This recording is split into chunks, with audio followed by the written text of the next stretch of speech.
بەڵێ لەگەڵتان بەردەوامین بۆ ڕووماڵکردنی ڕووداوەکانی دوێنێ زاخۆوە دوا پێشهاتەکانی ئەمڕۆژ.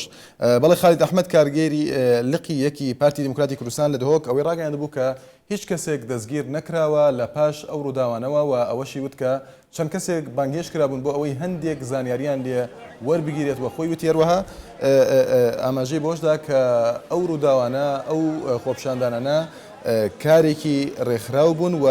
وەک خۆی وتی کەناڵی لایەنێکی سیاسی ئەو بابەتەی وروژاند و وتی کەەوە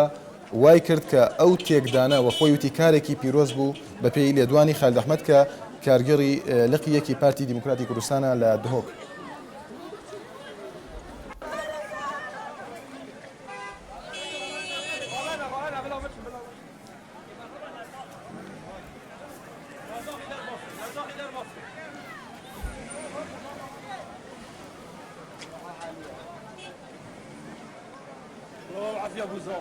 بەڵێ سەبارەت بە دوا پێشهاتەکان سەبارەت بە باری ئەمنی لە پارێزگای سلێمانی مەریوان حەسەن پەیامنیرمان لە سلێمانی لەگەڵماندایە. سڵاو لێبێ مەریوان، دوا پێشهات چییە لە ئێستادا بە تایبەتی لە ڕووی ئەمنیەوە؟ بەڵێ شوان پێشنی و کاژمێربەر لە ئێستا بەسەدان لایەن گرو هەواداری یەکگرتووی ئیسلامی کوردستان کە زۆینیان گەزن و بەشێکیان لە زانکۆی سلێمانی و زانکۆی سلێمانی و بەڕێپێوانێک بۆ بەردەم مەڵبەندی سلێمانی یەکگرتووی ئیسلامی بەڕێکەوتن ئێستاش لە بەردەم مەڵبەندی سلێمانی یەکگرتووی ئیسلامی بەسەدان هەواداری یەکگرتووی ئیسلامی بە بەرچاوی چەندین شیعاری جیاواز کە تێدا ئیدانەکردنی ئەو ڕووداوەی شەوی ڕابردووی ناوچەی بادینان دەکەن چەندین شیعاریان بەرسووت و کە شیعارەکان بۆ ئیدانەکردنی سوودانی بارگەکانیانەوە باز لەوە دەکەن کە سوودانی بارەکانیان کار ناکاتە سەر هەوڵ و تێکۆشانی حیزبیانی یەکگرتوو و ئەوەی شانی باز بێ لە ئێستا لە گربوونەوەکەی ئاژمارێکی زۆر لە ئەندامانی مەکتەبی سیاسی و ئەندامانی سەکردایەتی یەکگرتووی ئیسلامی بەرژان تێدا پێشەن خولەکێکیش دکتۆر محەممەد ئەحمەد سەرۆکی ئەنجومەنی شورای یەکگرتووی ئیسلامی لە کۆنفرانسی ڕۆژنامەنووسیدا ئاماژەی بۆدا کە سەرۆکایەتی هەرێم و حکوومەتی هەرێم هەڵوێستەکان لە ئاسی پێویستانە بووە و وتیشی ئێمە سکاڵای یاسایی تۆمار دەکەین لەسەر ئەو لایەنانەی کە بوونەتە هۆکاری سوودانی بارگەکانمان لە بادینان. بەڵێ شوان بەڵێ مەریوان، ئەم گردبوونەوەی دوای ئەو هات کە لیژنەی ئەمنی پارێزگای سلێمانی ڕێگەی نەدابوو بەوەی گردبوونەوە ساز بکرێت وەک بەیاننامەی لیژنەکە وتبووی کە ئەمە بێمۆڵەتەوە مۆڵەت نادەن بە هیچ گردبوونەوەیەک. بەڵێ شوان بەپێی زانیاریەکانی ئێمە گردبوونەوەکە لە لیژنەی ئەمنی پارێزگای سلێمانی لێ ئاگادار کراوەتەوە و زیاتر بەپێی زانیاریەکانی ئێمە کە داوا کراوە لە لیژنەی ئەمنی پارێزگای سلێمانی وەک ئاگادارکردنەوەیەک نەک وەک مۆڵەتێک بەڵکو وەک ئاگادارکردنەوەیەک لە گردبوونەوەیەکی هێمنانە لە بەردەم مەڵبەند سازەکردن نەک وەکەوەی کە پێشتر بڕیار بوو خۆپیشاندانێک بێت و لە بەردەم مەڵبەندی یەکگرتووە بەرەو سەرای بەدەکی سەرای سلێمانی بڕات. بەڵام ئێستا گردبوونەوەکە گردبوونەوەی هێمنانەیە و تا ئێستا بەسەدان کەس لە لایەنگران یەکگرتوو لەوێ و تەنها هێزی پۆلیسی چەلەکێ مەدەنیەکان پارێزگاری لە گردبوونەوەکە دەکەن و شەقامی تەنیشت پارکی ئازادیش بەهۆی گردبوونەوەکەوە لە هاتوچۆی تێدا ڕاوەستاوە. بەڵێ مەریوان، ئەو ڕێگەیانە چین کە هێز ئەمنیەکان گرتوویانەتە بەگشتی لە سلێمانی و بەتایبەتی بۆ ئەو خۆپیشاندانەی ئێستا؟ بڵێ ئێمە ئێستا لە شوێنی ڕووداوەکەدا لە شوێنی گردبوونەوەکەداین بڵێن هێزەکانی پۆلیسی چەلەکە مەدەنیان بە شێوەیەکی زۆر لە پۆلیسی چەلەکە مەدەنیەکان لە نزیک پارکی ئازادی و لە نزیک گربوونەوەکە دەبێندن. بەپێی زانیاریەکانی ئێمەش لە نزیک بارگای لقی چواری پارتی دیموکراتی کوردستان هێزێکی پۆلیس براوەتە ئەوێ و لە چەند شوێن و چەند کۆڵان و شەقامێکی سەرەکی ناوشار و وەک فولکەی یەکگرتن هێزی پۆلیسی لێ ئەبینرێ و لە هەندێک شوێنی هێزەکانی ئاسایش جێگیر کراون لەسەر شەقامەکان. مەریوان، سەبارەت بە مامەڵەی لایەنە سیاسیەکان و بەتایبەتی لە هێز ئەمنیەکان لەگەڵ ڕۆژنامەنووسان لە چه ئاستێکدا لە ئێستادا بەتایبەتی لە کاتێکدا کە ئێستا تۆ ڕووماڵی ئەو ڕووداواکەی؟ بەڵێ شوان تا ئێستا هیچ حاڵەتێکی گرتی ڕووی نەداوە. ڕۆژنامەنووسانیش بە شێوەیەکی بەرچاو ئامادەی ڕووماڵی ڕووداوەکەکەن کەناڵە جیهانیەکانیشی لێ تەنها ڕۆژنامەنووسانی ناخۆیی نین. تا ئێستا هیچ گرژیەک ڕووی نەداوە بۆ ماوەی نیو کاتژمێر زیاتریشە کە گربوونەوەکە بەردەوامەوە ناوبەناو خەڵکو و لایەنگر و هەواداری یەکگرتووش بە شیعاراتی جیاواز دەوێت ناو گربوونەوەکە و گربوونەوەکە ڕۆ و فراوان بوونەچێت. بەڵێ مەریوان، ژمارەیەکی تەقریبی دیارە ژمارەی ئەو کەسانە چەندە لە ئێستادا کە خۆپیشاندان ساز دەکەن؟ بەڵێ ئەو گربوونەوەیە بەسەدان کەس دەبن بە تەقریبی لەوانەیە زیاتر لە 700 کەس بن کە زۆرینیان گەنجن و بەشێکی زۆریش ژن و کچی گەنجن بە تایبەتی خوێندکارانی زانکۆ و هەواداران یەکگرتوو کە پێشێر لە زانکۆی سلێمانیەوە بە ڕێپێوانێک گەشتە بەردەم مەڵبەندی یەکگرتوو لە سلێمانی. ئێستاش من لەناو جەماوەری گربوونەوەکەیان بەناو خەڵکیش گربوونەوەکە زیاتر بەرەوفران سێ و خەڵکی ناو بەناو ڕوو لە گربوونەوەکە کات بەڵام تا ئێستا هیچ گژیەک ڕووی نەداوە. بەڵێ سپاس بۆ مەریوان حەسەن پەیامنێرمان لە سلێمانی. سپاس. بله تماشاوان اینجا و گهداری کردین و چگهان ما بول بازار سلیمانیا کو تدا بحث خربابونا هوادار و علیگرین یگرتوی اسلامی کردستان کرد دور افر و شقات که روجبه او دبیجه دنهادا نزی هزار کس هوادارین یگرتوی اسلامی کردستان کو پرانیوان گنجن و خنکارن زانینگین دنابا به خربابونه دهنا و روشا امنی یا به خربابونه به تمامیت که کنترل کردن و هن دروش موان هذا دروش من وانجی که اف کریارن کل دباره بعدنا لدیجی بارگین یگرتوی انجام دان شرمزار دکن. بله. بەڵێ دیارە هەکار مەریوان حەسەن ئاماژەی بۆ دابوو کە سەدان کەسن کە خۆپیشاندانەکە ساز دەکەن و بەپێی گردبوونەوەکە کە ئەو گردبوونەوەی کە سازیان کردو پاش ئەوەی کە لیژنەی ئەمنی پارێزگای سلێمانی ڕێگەی نەدابوو بەپێی بەیاننامەی کە بڵاوی کردبووە کە ڕایگەاند بوو ڕێگا بە هیچ گردبوونەوە خۆپیشاندانێکی بێمۆڵەت نادەن لەبەردەم بارگایەکی گرتووی ئیسلامی کوردستان ئەم گردبوونەوەیان ساز کردووە وەک پەیامنێرمان پێی ڕاگەیاندین کە هەندێک داواکاریان کردووە لەوانە بە سزاگەیاندنی ئەو کەسانەی کە بەرپرس بوون لە ڕووداوەکانی دوێنێ زاخۆ و دەڤەری بادینان بەگشتێروها تا ئێستا وەک مەریوان حەسەن پەیامنێرمان لە سلێمانی ئەوەی وت کە خۆپیشاندانەکە بە شێوەیەکی هێمنانە بەڕێوە دەچێت و هێزە ئەمنیەکان توانیویانە باری ئەمنی لایەنی ئەمری شاری سلێمانی کۆنتڕۆڵ بکەن. بەڵێ.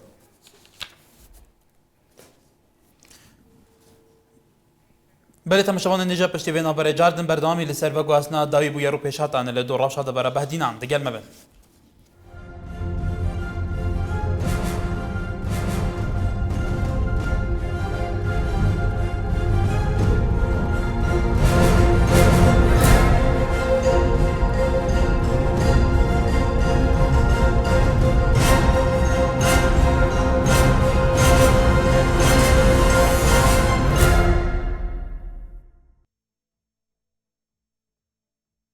بله تماشاوان نجا با کی زندی بردام گله بو شپانتنا روشه لده برا بهدینان و د کاربادان جدا جدا کو ایرو هاتنا راگندن هم جالی سروکات یاری ما کردستان به هم جالی هند عالی سیاسی به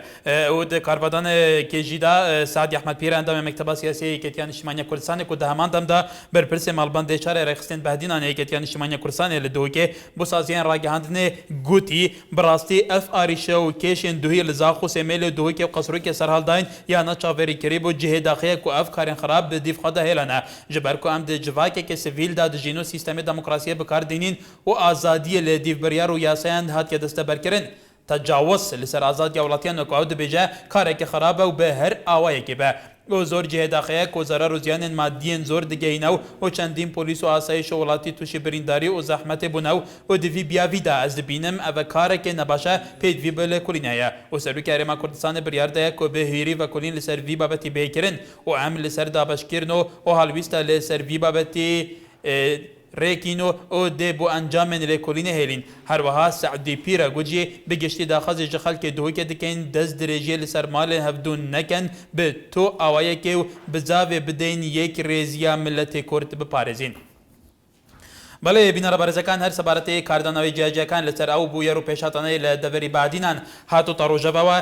سعد احمد پیر اندام مکتب سیاسی ایکتین اجتماعی کردستان که لهمان دم دا برپرسی مالبندی دوی که ایکتین اجتماعی کردستان بو دزگاکانی راگاندن لسر روشکه دوا وتی براستی ام که شیعی که دوین لزاخو سیمیل و دوهکو قصروک سر هل دوا شتی که چاوروان کراو نبو جگی داخه که ام کار خرابانه لدوای خوی هناو که ام لکومالگای مدنی دجین و سیستمی دموکراسی بکار دینین و آزادی به پی بریار و یاسا دستبر کراوه تجاوز لسر آزادی ولاتیان کاری که خرابه و به هر شویک به و وکو خویاله زور بداخوه که ضرور و زیانی مادی زور دگینه و چندین پولیس و آسایش ولاتی توشی انکو راستی بریندار بون و زحمت بون و لم بواره دا من دبینم اما کاری که نباشه باشە و پێویستی بە لێکۆڵینەوە هەیە و سەرۆکی هەرێمی کوردستانیش بڕیاردەوە کە لێکۆڵینەوەی ورد لەسەر ئەم بابەتە بکرێت و ئەم ئەنکۆ ئێمە لەسەر دابەشکردنەوە هەڵویست لەسەر ئەم بابەتە وەکو ڕێکین و بۆ ئەنجامی لێکۆڵینەوە بەجێهێڵین. هەروەها سعدی ئەحمەد پیرە ئاڵێ بەگشتی داخواست داوا لە خەڵکی دهۆک ئەکەین کە دەستدرێژی لەسەر ماڵی یەکتر نەکەن بە هەموو شێوەیەک و هەوڵ بدەن یەک ڕێزی ملەتی کورد بپارێزین. بەڵێ سەبارەت بە ڕووداوەکان پەیامبەرمان سێن موفتی لە هەولێرەوە ئەوەی پێوتین کە باری ئەمنی لە هەولێری پایتەخت لە بارێکی سەقامگیردا و ئاماژەی بۆدا کە شوێنێکی گەشتیاری کە سنتەرێکی مەساجکردنە لە هەولێری پایتەخت ئێستادا سەرقاڵی چۆڵکردنی شوێنەکەن وەکو ترسێک لەوەی کە هێرش بکرێتە سەریان یاخود دا بخرێتەوەها ئاماژەی بۆدا کە کاژمێر سێی ئەمڕۆ لە هەولێری پایتەخت گردبوونەوەیەک ساز دەکرێت بۆ ئیدانەکردنی ڕووداوەکانی دوێنێ و ئەمڕۆی دەڤەری بادینان. هەروەها لە لایەکی ترەوە لە پارێزگای سلێمانی لە شاری سلێمانی پەیامبەرمان مەریوە حەسەن ئەوەی باس کرد کە لە ئێستادا گردبوونەوەیەکی لایەنگرانی یەکگرتووی ئیسلامی کوردستان لە بارەگایەکی یەکگرتوو لە سلێمانی ساز دەکرێت لە ئێستادا بەردەوامە و چەند داواکاریکیان خستۆتە ڕوو و ئەندامەکانی یەکگرتووی ئیسلامی کوردستان بە پێی وتەی خۆیان و پێی زانیاری پەیامبەرمان مەریوە حەسەن لە سلێمانی سکاڵایەکی یاسایی تۆمار دەکەن لە دژی ئەو لایەنانەی کە هەستاون بە هێرشکردنە سەر بارەگاکانیان و ئاماژەی بۆدا کە خۆپشاندەران ژمارەیەکی سەدان گەنجن و لە ئێستادا داواکاریەکانیان بە شێوەیەکی هێمنانە دەخەنە ڕوو و ئاماژەی بۆدا کە هێزانەکان توانیویانە کۆنتترۆڵی باری ئەمنی پارێزگای سلێمانی بەگشتی و خۆپشاندانەکە بە تایبەتی بکەن. بەڵێژوانۆکۆ نوچەگانێنمە لە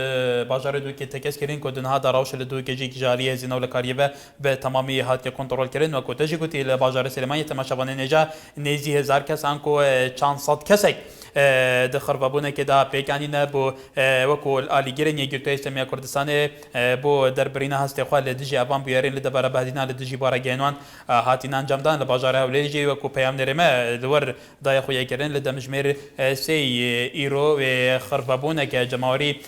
بێت هەستکردن وەکۆین دەبینن تەماشەبانە نێژا ئەو ڕەوشە لە دەبارە بەهدینان دۆ پشتی نوێژە عینیە لە قەزایازا خوات کە ڕۆژە بێ وەکو هێرشکردن بۆ سەرچەند جەهێکن گەشتیاری و چەند ئۆتێل و چەند دوکانên فرۆشتنامەی و حتا چەند سیارە هاتنە شەوتاندن دنابدا چەند هێزên ئەولەکاریە و هێزên پۆلیسانجی بریندار بوون.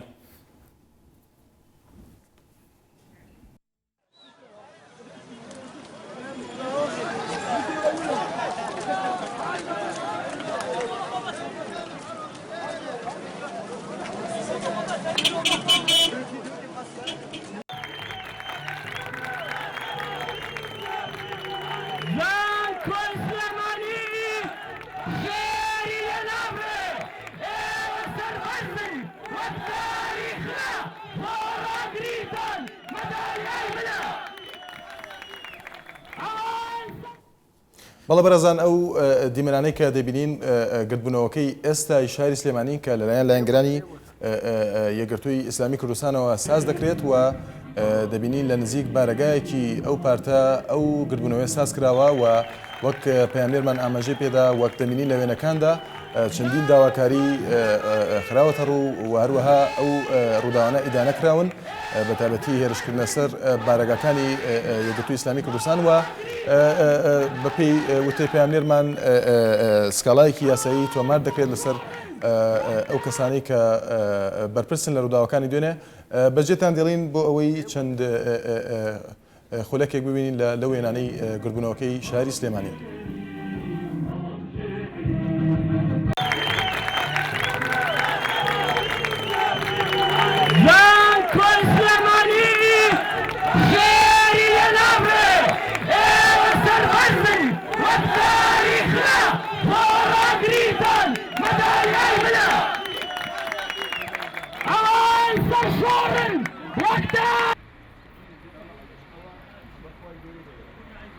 ليه بوسه ليه بوسه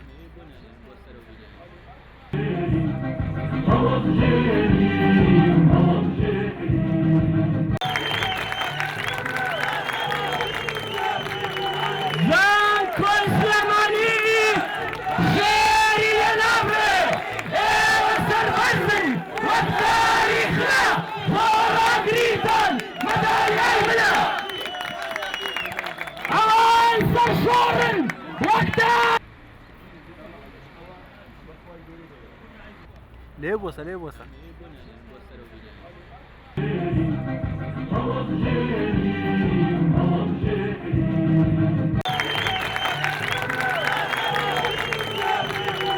زان كل سليماني خيري ينامي سرغزن والتاريخنا فورا قريبا مدايا الملا اوان سرشورن وقتا ليبوسا ليبوسا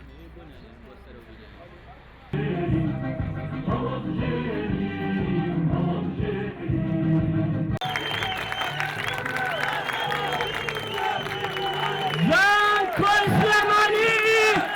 خيري ينامي سرغزن والتاريخنا فورا قريبا مدايا الملا اوان سرشورن وقتا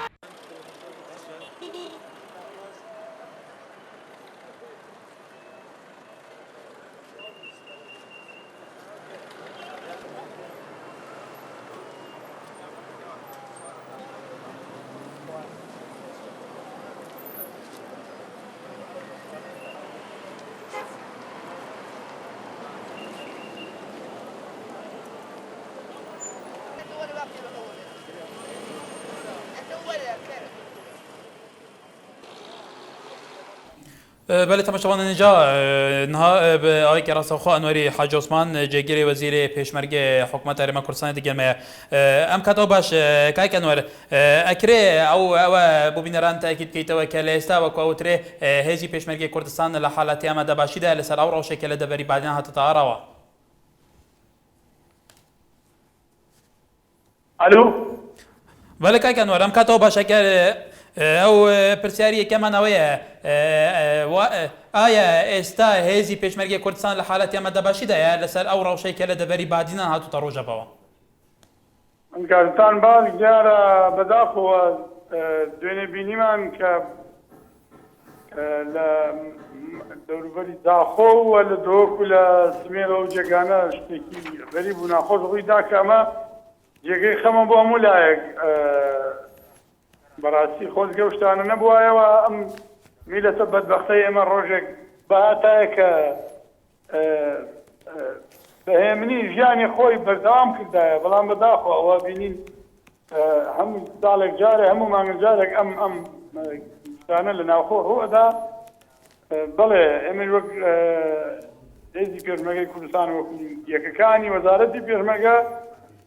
حاڵاتێکی ئامادەیەمان کردووە بۆی خوا نەخواستە ئەگەر ئەمە بەردەوام بێ یا فراوان بوو بتوانین ئێمەش بەقەد ئەوە ئەتوانین بەرگری بکەین کە شتەکان فراوانتر نەبێ و بچووکی کەینەوە. بله کاک انوار آیا هزی پیشمرگی کردستان لسادا بس لدبری بعدینان لحالات آماده باشیده یان لسرانسری هریمی کردستان لڕاستی ئەمڕۆ بەداخۆ ئەڵێم بەداخۆ ئەو حاڵاتانە لە بادینان ڕووی داوە و بۆیە لیواکانی ئەوە لیواکانی چوار لێ لیوای چوار و هەشت لە حاڵاتی ئامادەباشیان بۆی لانیکەم بتوانین ئێمەش دەورێکمان هەبێ لە بەرگریکردن لە خاڵک لە سووتاندنی بازار و دوکان و مقررات و شتانە. باس لەوا کرێت بە پێی زانیاریەکان بەبێ ئەو سەرچاوەکان لە هەرێمەکە لە ناوچەکە بە ئێمە گەیشتووە کە لە ئێستادا نزیکەی 5,000 پێشمەرگە لە ناوچەی بادینان بە تایبەتی دهۆک و دەوروبەری کوکرە ناوتەوە بۆ کۆنتڕۆلکردنی ڕەوشی ناوچەکە ئایا مەتە چەند ڕاستە؟ وەڵڵا تەسەوەر مەکە 5,000 پێشمەرگە پێویست ناکە 5,000 پێشمەرگە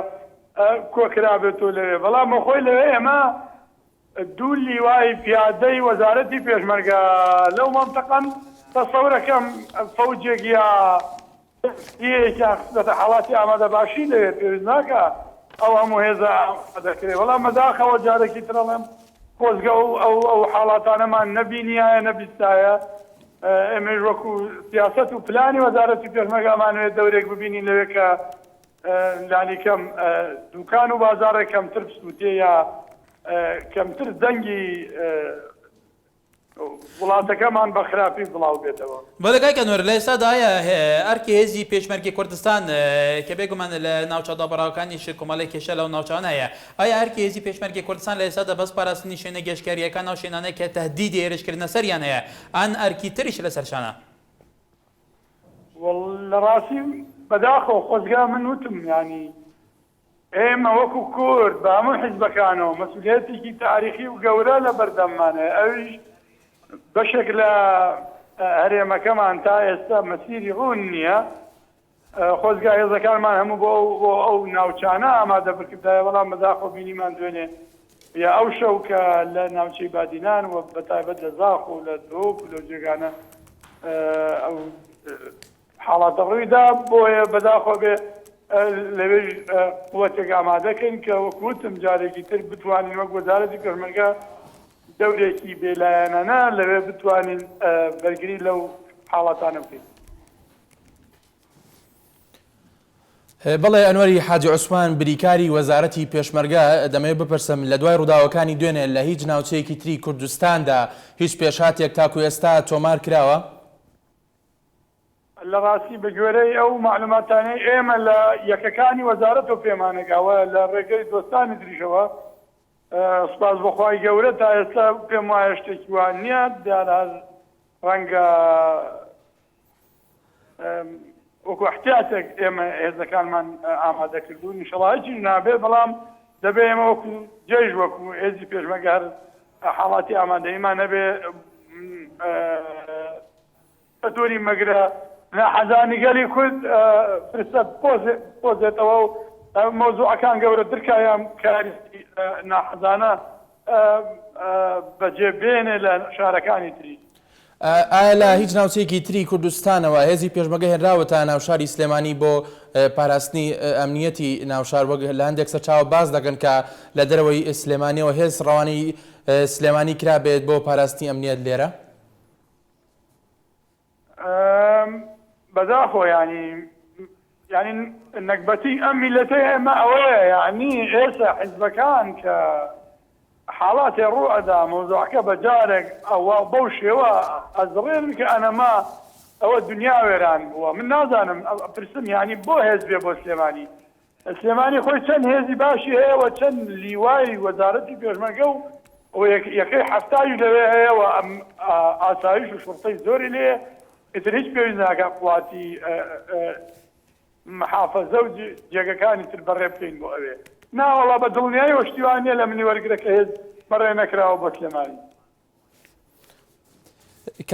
ئەنوەر ئایا ئەم حاڵەتی ئامادە باشیە تاکەی دەخایەنە دووە تاکەی بەردەوام دەبێ؟ وڵات چاوەڕوانی ئێمە سەرکردایەتی حیزبەکان و حکوومەتین کە ئینشەڵڵا جوودێکی باشکەن بە دڵێکی گەورەوە بۆ پەڕی لەبوردەیەوە بتوانن کۆنتترۆڵی ئەو پێشهاتانەی دوێنێ و ئەمشەو بگرنەوە ئێمەش هێزەکانمان بگەڕێنەوە جێگەی خۆیان.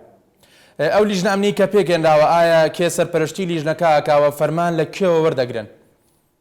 ببوو لەمە بەست کام لیژنەیە؟ ئەو لیژنەی کە پێکێنراوە بۆ ناو شاری سلێمانی هەموو مەبەستمان لە تەواوی کوردستان ئەو لیژنەی کە پێکێناوە بۆ ئاساییکردنەوەی بارودۆخەکە بە دوواداچوون لەسەر ئەو بارگژانی کە دروست بە ئایا فەرمان لە کێ وەردەگرێن و لیژنەکە کێ سەرپەرشتی دەکات؟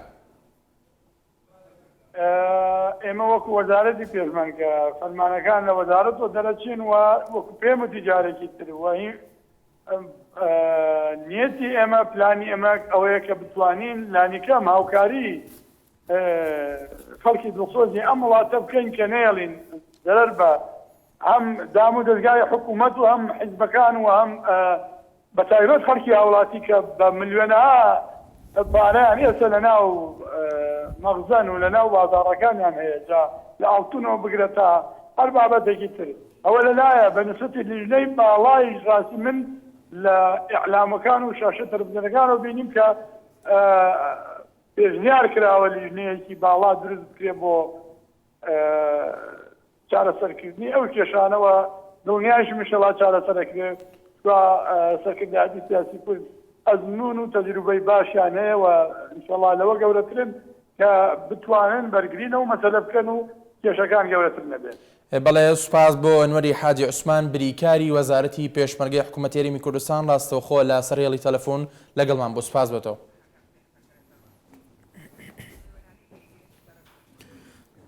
بله تماشاوان اینجا او وینن ها لسرکران لبرچاوینونه وینن او خربابون میتینگا جمهوری گرتوی اسلامی کردستان نه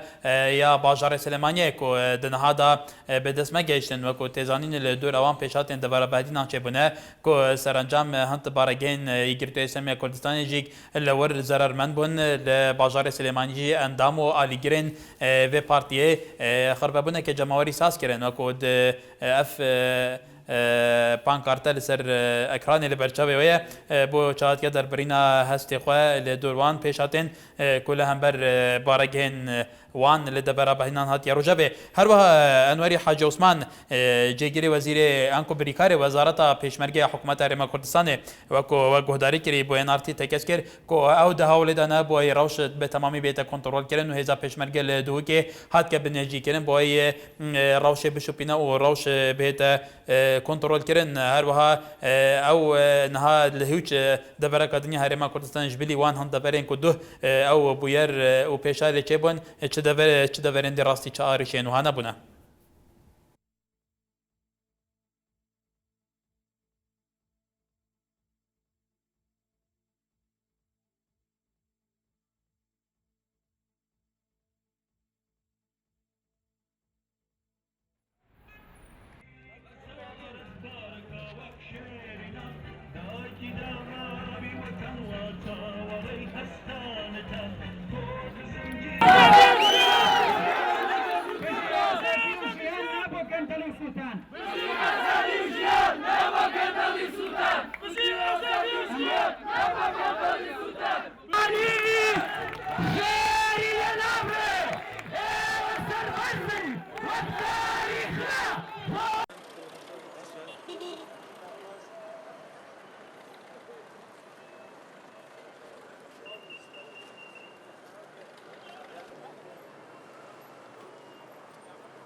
بله تماشاوان نجا نها با گزندی لسریال تلفن سامیات روشی اندام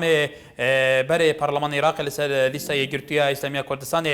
دیگل می لدبرا بهدین على بازار دو که کاک سامی دم باش تی گوتن کو پیشتر هین جال جبال هزین اولایه و هات بنا گرتن پاشان هین هات نازاد کردن گلو افنو چه های چند راسته بله زور سپاس بشه بو او درفته راستی او رسميا يعني واقعي بحسب كما كنا بمنات يقولون كو ام هاتين تسجيل كرن بس هذا كامني هات تجور بت مال و مال سيداي نجيب عبد الله اندام برلماني وتوجيهك بو هات بو كو مبن وكو تسجيل كرن او مجموعه الويري برسمي ديار كركو موضوع ازو سيداي نجيب جيل على اساس وكو اندامي قياديه كرتول بيري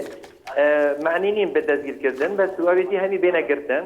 بس امشينا مركز الشرطه يعني تسجيل كردن هو المركز الشرطي بو بس ولو هذاك امني بو يا مدني ام برينا مركز الشرطه فيش تنجي هفالت ما يدي بردوام انه كان مركز الشرطينا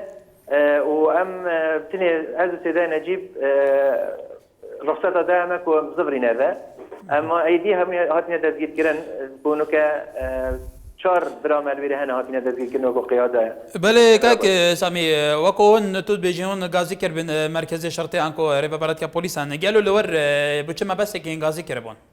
مخابن ابو ما انا خوشكو شكلا حتى بوليس اقدر نهاد بنكرن كاف دزگیر کنه سرچه اساسا سرچه بنمایه و چاوره بون کو خبره گوشنی که بوا بیتن کاف گرتنه سرچه بنمایه هاتیه دانان و حتی اساتی ما بردانجی و کو اتهام نبو نه برانبری من نه برانبری حوالت من کو اتهام چیه کو اوه بینه دزگیر کرن وزی توجیه بوهاد و امر بوهاد بو اوه بینه دزگیر کرن باقیتی برادره و جان حتی نگه چاورینه چه اتهامت واضح بوما نهاتینه بله کاک سامی دنهادا آدیگرین یگرتو بر پرسیارو کادروین یگرتو لدبر بعدین انگل و روش وان چاویا و اوین هاتینه گرتن ریجوان دکاره بوما برچاف کی مقابل ام جاري بري همي تشتاد بيجنا خلق خود دور آبادینان و همي خلق كردستاني اف كردستان آرام و هرگاه هم چاوره بون کو آرامی بردام بیتون ما مسحة كردستان كرش بر آرامیه مخابن هندك دست تین في آرامی جرقات تيك بدتن و اف دستش اشکرانه هجرینه چه دست نشانه ناوا بکین البيجم اذن برجوان ديال كاتي دانينا ووضع هفالت مال دبرابادينا بيجمان هميت قلق دانا نفتني بو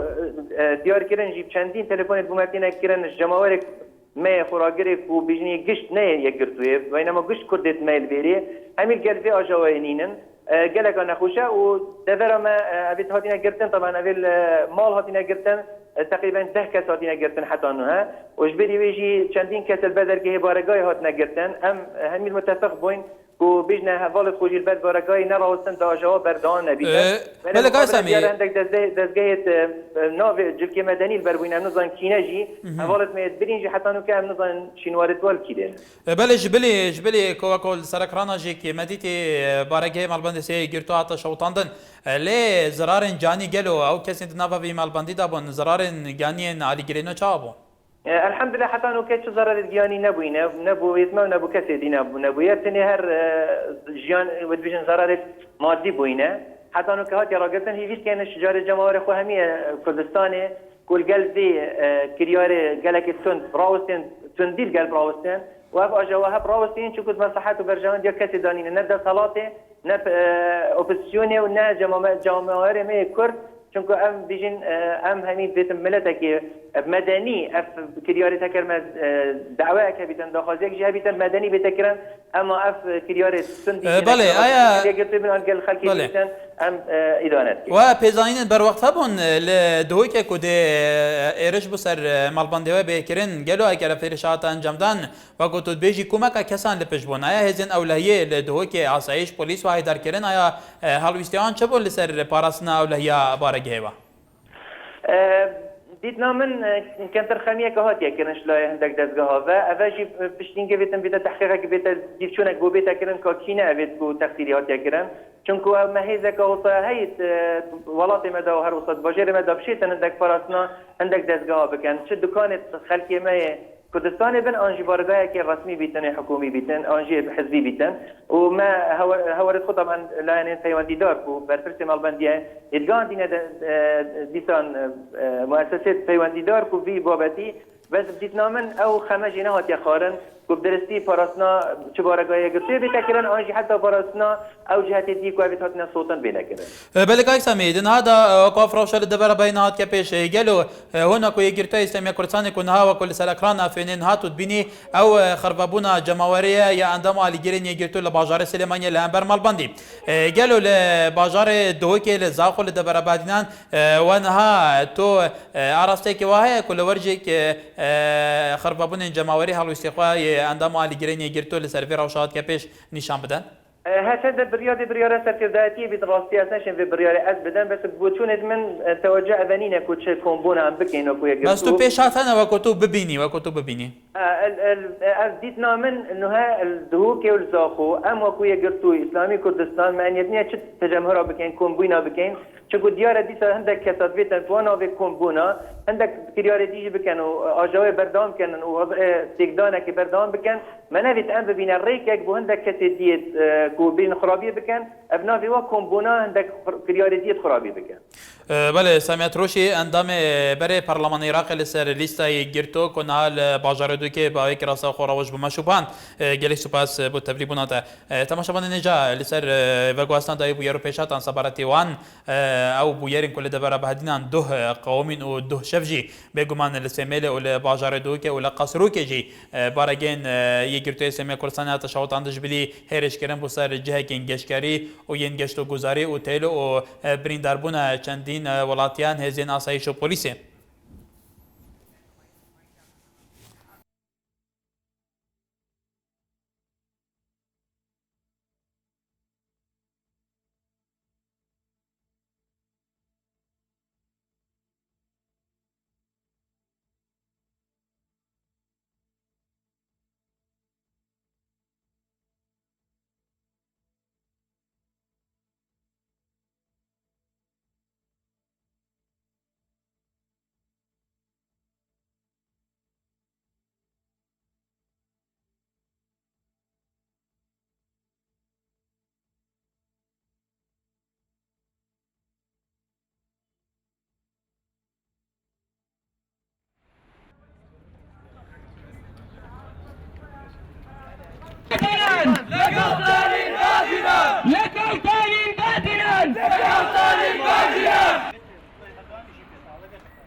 بەڵێ ئێستا ڕاستەوخۆ لە سەرهێڵی تەلەفۆن سروە عەبدولواحید بەرپرسی ئۆفیسی NRT لە هەولێر لەگەڵماندا. سروە و کاتت باش دەمەوێت دوایین گۆڕانکاریەکان ببیستین لە سەر ڕووداوەکان و بەگشتی لەسەر دۆخی شاری هەولێر و دۆک و زاخۆ تەواوی ناوچەکان. بەڵێ ئەم کاتتان باش. من ئێستا لە دهۆکم بارودۆخەکان بەرەو هێوربوونەوە دەچن. هێزەکانی ئەمن و ئاسایش لە قەزای زاخۆ و هەروەها لە دهۆک بڵاوبوونەتەوە ئەیانەوێت شوێنەکان بپارێزن. ڕاستە هەندێک بارگژی هەیە لە نێوان لایەنە سیاسیەکان بە تایبەتی یەکگرتووی ئیسلامی و پارتی دیموکراتی کوردستان لە چەند پەیوەندیەکمانە لەگەڵ یەکگرتووی ئیسلامی ترسێکیان هەیە لەوەی کە ئەم کێشانە گەورەتر ببێت. تا ئێستا کۆمەڵێک کادریان لە دهۆک دەستگیر کراوە، ناهێڵرێت کەس بچێتە بارەگەکانیان لە هەروەها بە هەمان شێوە لە پارێزگای هەولێر. لە ناو هەولێرە مەکتەبی سیاسی یەکگرتوو هێزێکی ئەمنی زۆر بڵاوبۆتەوە لە لای ئەم بارەگایە، چوونە ژوورەوە بۆ ناو بارەگاکە قەدەغە کراوە. چەند کادرێکی ئەعلامی کە پێشکەمێک چاوپێکەوتنیان هەبوو لە گەڵ بەرپرسانی یەکگرتووی ئیسلامی لە ناو مەکتەبی سیاسی، هێزەکانی ئاسایش ڕێگریان لێکردوون و نیان هێشتووە بچن چاوپێکەوتنەکە ئەنجام بدەن. ئێستا باس لەوە دەکرێت کە یەکگرتووی ئیسلامی لە ئائتلافی کوتلە کوردستانیەکان لە بەغدا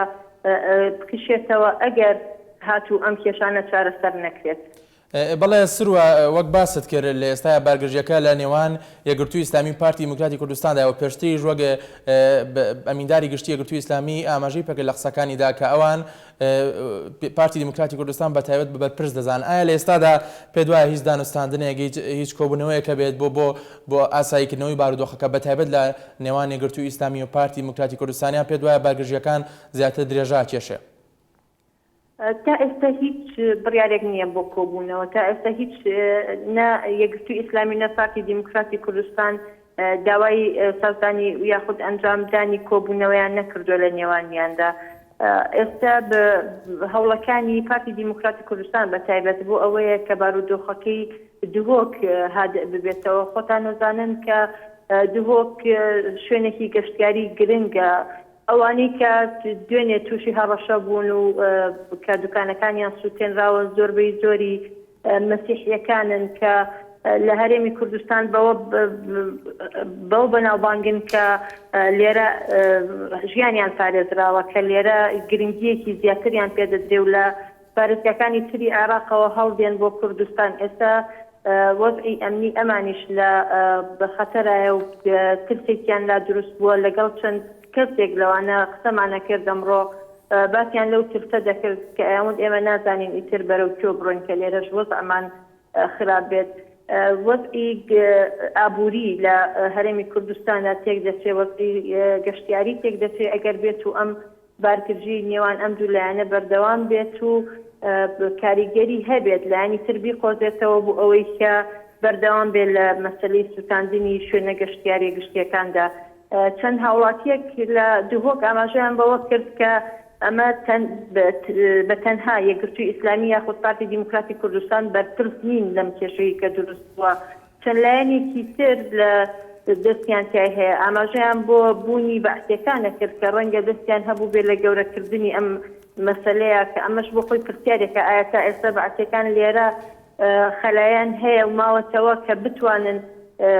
بارگژیەکی ئەوە. بەڵێ سوپاز سروە عەبدولواحید بەرپرسی ئۆفیسی NRT لە شاری هەولێر و لەگەڵمان بە بۆ گواستنەوەی دوایین ڕوودا و زانیاریەکان لەگەڵ تابین. زۆر سوپاس بۆ تۆ. بەڵێ هەر ئێستا لەسەر هێڵی تەلەفۆن گۆران ئازاد لە فراکسیۆنی کوردستانی لە پەرلەمانی کوردستان پەرلەمانتا گۆران ئازادمان لەگەڵا. ئەو کاتت باش کا گۆران؟ ئەو کاتی ئێوە بینێران بە.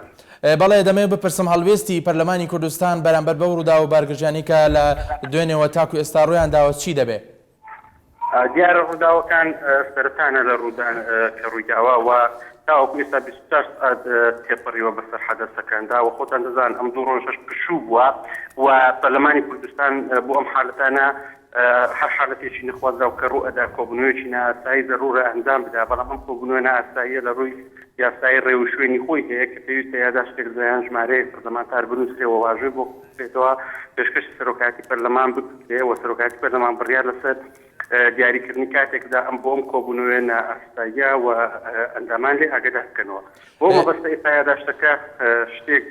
گەڵاڵە کراوە لە هەوڵی کۆکردنەوەی ئیمزاکانی ئەندامانی پەرلەمانن و بەیانی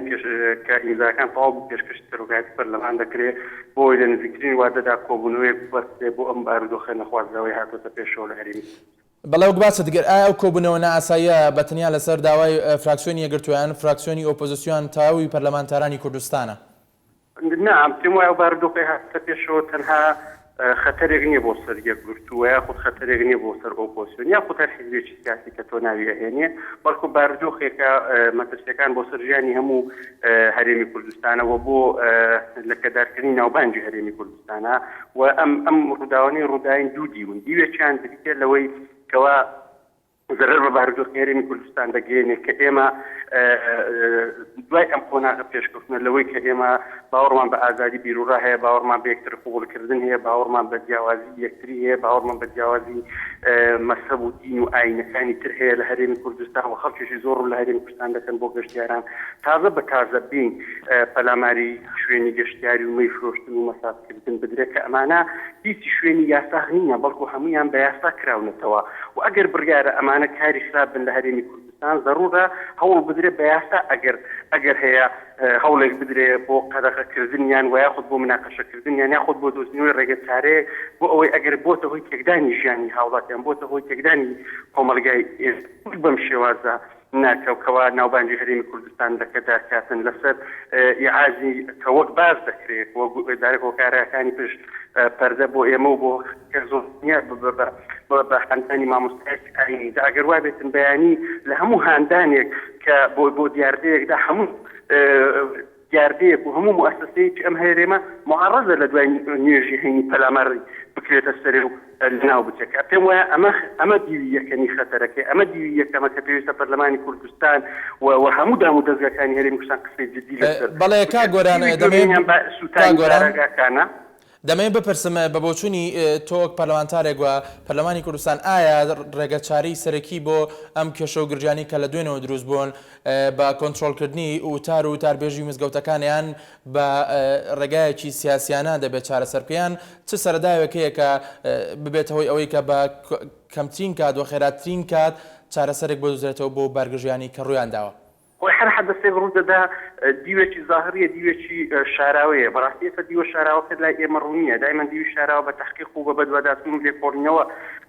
ئاشکرا دەبێت بەڵام بۆ سەرێ کۆنتڕۆلکردنی بۆ نەگواستنەوەی پرشتی ئەم بوارودۆخە گرژە بۆ شارەکان و شارۆچکانی تر هەرێمی کوردستان باشترین شتەوەی هەموو هێزوو لایەنە سیاسیەکان لەم دۆخەدا کۆنتڕۆلی خۆیان بکەن لەوەی یەکتری تۆمەتبار نەکەن لەم بارودۆخەدا چونکە ئەمانە دۆست و لایەنگر و ئەندامانی خۆیانیان هەیە کە ئەم دۆست و لایەنگر و ئەندامانی خۆیان کاتێک دەبین هێزێکی سیاسی تۆمەتبارە بە هێرشکردنە سەر ئەوی یاخود تۆمەتبارە بەم وەزعانەی کە ڕوویداوە لەوانەیە ئەمیش خۆی پێ نەگیرە و ڕەتفعلێکیکەی هەبێت کە دوادار ئەم حالەتانە گەورەتر دەبن کۆنتڕۆلی ئیگرانکرا ئەم ڕووداوە ئەمڕۆ بێ بەیانی هەر دەبێت کۆنتڕۆل بکرێت و چارەسەر بکرێت وە کەسانی بەڵێ کاگۆران بەڵێ وەکو تۆش پێشتر وتی ئەم شتانە هیچ شتێکیان یاساغ نییە ئەم شوێنانێک پەرلەماری دراوە لە کاتێکە لە هەرێمی کوردستان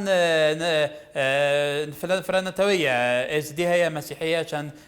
نتەیەکی دیکە پێویستە پەرلەمانی کوردستان بۆ کۆنتڕۆلکردنی ئەم ڕەوشە بە تایبەتی ئەو کەسانەی وحەت سیستەمی وتاربێژی لە هەرێمی کوردستان کە بە چ ئاراستەی بڕوا بە تەنسیقکردن لەگەڵ شوێنە پەیوەندیدارەکان بۆی ڕووداویەوە نەخوازرا و دووبارە نەبێتەوە ئێوە لە پەرلەمانی کوردستان بیر لە چ ئەلتەرناتیڤ و میکانیزمێکی بکەنەوە بۆی ئەم ڕەوشەی لە دەڤەری باینە هاتو تاڕەوە دووبارە نەبێتەوە بەتەأکید ئەم حالەتانە لە بادینە ینی ئەم هێرشکردنە ئەم تەشهیرکردنە لەلایەن مامۆستایانی ئاینی بەداخەوە لەلایەن چەند مامۆستایەکی ئاینی ناکرێ هەمویان تۆمەتبار بکەن هەندداری تیژ دووبارە بۆتەوە بەڵام پەلاماردانی لێ دروست نەبووە یعنی ئەو کاتێک کە مامۆستایانی ئاینی لە مزگەوتەکانەوە گوتیان پەرلەمان یاسایەتی دەرکردو بۆ لە نێرمارە کاتن و پەرلەمانی کوردستان فاحیشە بڵاو دەکاتەوە چیتیا بوو ئەگەر هەر ئەم خەڵکە پەرلەمانی کوردستانیان دابا و یان گوت بە ئەمە جیهاد دەچوو کە ئەمانە فاحیشە بڵاو دەکەنەوە بەڵام بەداخەوە لەو کاتانی کە زەڕور بوو حەدەسەکان ڕوودا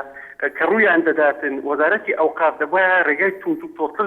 بگرێتە بەر بۆ ئەم حالەتی وتاری ئاینانە و لەگەڵ ئەوەشدا هێزە ئەمنیەکان بەڕاستی کە حالەتێکی وە ڕوودەداتن یعنی ئێستا لە هەموو شارێک زەڕورترە گەورەترین هێز لە بەردەمی بارەگا حیزبیەکان دابدرێت چونکە ئێستا سراعەکە بۆ بە سراعێکی سیاسی لە نێوان حیزب و لایەنە سیاسیەکاندا بەبێ ناوهینان تۆمەتبارکردنی هیچ کەسێک بۆیە من پێم سەیرە لە هەموو بارگیرژێکی توندا کەمترین ئەمنیەت لە بەردەمی بارەگا حیزبیەکان دادەنرێن و پەلامار دەدرێن و کێشەکان بەرەو گەورەتر دەڕواتن بۆیە لەم قۆناغی ئێستا واجبی حکومەت ئەوەیە بە سەرچێتکێشەوە بارەگا حیزبیەکان بپارێزێت چونکە بەڵێ کاک گۆران زۆر جار ئەوترێت لە هەرێمی کوردستان ئەمنیەت پارێزراوە بە تایبەتی لە ناوچەی بادینان کە تا ئێستا هیچ حالەتێکی تەقینەوە هیچ حالەتێکی نەخەزراو تیا ڕوونەداوە لە کاتێکە کە ئەم حالەت هاتوتە پێشەوە لە کاتێکی پەیوانەیە لە چەند شوێنێکی دیاری کراوە پەلاماری چەند شوێنێکی گەشت و گوزاری داوە و چەند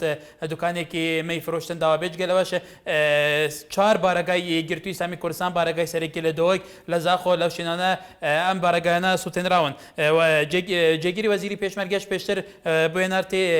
تاکیدی لە سەرۆکێک کە هێزی پێشمەرگە ڕەوانەی ناوچەکەی کراوە بۆ کۆنتڕۆلی ڕاوچەکە ئایا ئەمە تا چەند ئەوە ئەگەیەنێت کە هێزەکانی ئاسایش پۆلیس لە ناوچەکە لە ئاس پێویستی کۆنتڕۆلکردنی ڕووداوەکانیە ئان خەمسار بوونە ئێوە لە پەرلەمانی کوردستانە بۆ هاتنە پێشەوەی حالەتێکی هەر لەم شێوەیە پێویستە چی یاسایەک دەربکرێت ئەوجیەکە بێ بۆ ئەم حالەتە دووبارە نەبێتەوە بەڵێ زۆر ڕاستی بەڵام دیارە حالەتی ئەمنیەت تەنها بریتنیە لەوەی ئەو تیرۆریستانی لە دەرەوەی هەرێم داخل دەبن حالەتی ئەمنیەت بریتە لەو ڕووداوانی کە لە ناوخۆی هەرێمی کوردستانیش ڕوودەدەن و بۆ یاستا ئێمە یاستا هەیە لە ڕووی قانونی هێزەکانی پۆلیس و ئاسایش ملزمن بە پاراستی ملک و ماڵی هەموو هاوڵاتیان بەبێ جیاوازی مەکتەب و ئاین و نەتەوە و کلتورەکاندا بۆیە ئەم واجبی ئەوانە وە کاتێک ئەم پەلامارەش ڕوودەداتن و ئەم دوکانانە دەسوتێن و دواتری بارەگا حیزبەکان دەسوتێندرێن بە تەچیت هێزەکانی پۆلیس و ئاسایش تێیدا تاوانبارن ئەوجا لەوەی کەمتەرخەمن لەوەی پشتیوان خستووە لەوەی هەوڵیان داوە بەڵام هەوڵەکەیان لە ئاستی پێویست نەبووە بۆ کۆنتڕۆلکردن هەموو ئەو حالەتانە بەڵام بە تەچیت لە ڕووی یاساییەوە ئەوان ملزمن بە پاراستنی سەلامەتی جانی هەموو ئەو لیژنەی بڕیاری پێکێنانی دراوە لە لەن سەرۆکیاریمی کوردستان لە ناوچەکەیە ئایا بەڕایەوە ئەم لیژنە بەس بۆ ئەوە بێک ئەو کەسانەی دەستیان هەیە لە خۆپیشاندانەکانە لە ناو خۆپیشاندانەکانە دەستیان هەیە لە تێکدانی ئەو شوێنانە بگرین ئان دەبێت ئیجراتێکی فراوانتر بکە لە ڕوویەوە کە هێزەکانی ئاسایش و پۆلیسی ناوچەکەش جارێکی دیکە پێداچوونەوەی ڕەوشەکە بکەن بوونە یانتوانیوە وەکو پێویست ڕەوشەکە کۆنتڕۆل بکەن پێویستە میکانیزمی بەدواداچوونی ئەم پرسە ئەم لیژنەیە چۆن بێ بەداخەوە من تاییدی پرسیارەکەی جەنابەت دەکەم ئێمە هەم لە ڕووداوەکانی هەفتەی شوبات ڕووداوەکە وا ڕوویداکەوە لە ئەنجامی با بڵێن نەتوانینی کۆنتڕۆلکردنی بارەگای حیزبی لە سلێمانی ڕووداوە نەخوازراوەکانی هەفتەی شوباتەوە دروست بوو هەم ئەوەی دووهۆکیش بە هەمان هۆکار دارێککە دووبارە بوو بەوەیە هەم ئەو لیژنەی سەرۆکایەتی هەرێم هەم ئەگەر پەرلەمانی کوردستان لە کۆبوونەوەی خۆیدا دیارە ئەندامان قەرار دەدەن ئەگەر داوای پێکێنانی لیژنەیەک بکاتن پێویستە ئیجراعاتەکان بە دوواداچوونەوەکان لێکۆڵینەوەکە فرەڕەهەندی هەم لە وتارێک کە دەست پێ دەکاتن هەم بەو سوتانی بارەکەکان هەم بە کەمتەرخەمی هێزەکانی ئاسایش و پۆلیس و هێزەکانی ناوخۆ هەم بە بەسوتانی بارەکەکان هەموو لایەنەکان بگیرێتەوە پێویستە بەڕاستی ئەم لیژنەیەکی شەفافێ و ئەنجامەکان بخاتە بەردەست خەڵک بێت چاوپۆشینی بەرژەوەندی حیزبی نەتائیجەکان بۆ خەڵک بڵاو بکات. بەڵێ گۆران ئازاد ئەندامی پەرلەمانی کوردستان لەسەر لیستی فراکسیۆنی کوردستانی سوپاس بۆ زانیاریەکانت ڕۆژ باش.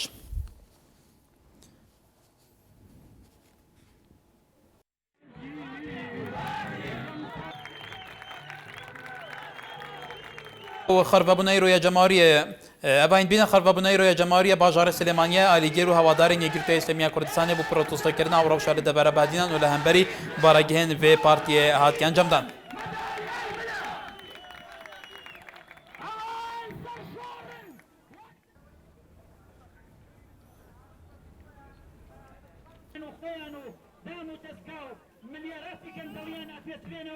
ئەمڕۆ لەم ڕۆژگارە حکوومەتی هەرێمی کوردستانە ئێوە بڵێ من نەڕێست لە یاساگرم و نەڕێست لە دیموکراسیەتەگرم و نەڕێست لە فرایی حیزبەگرم.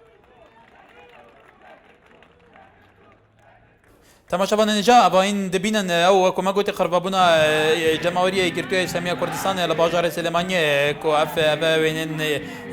بریاد مکه کما کوهین هاد بینن و چند روشمات بلند کردن نوا روشمات و کوهین دبینن هست خو و کالی گرین گرتوی ل امبر روش بادینان نشان دادن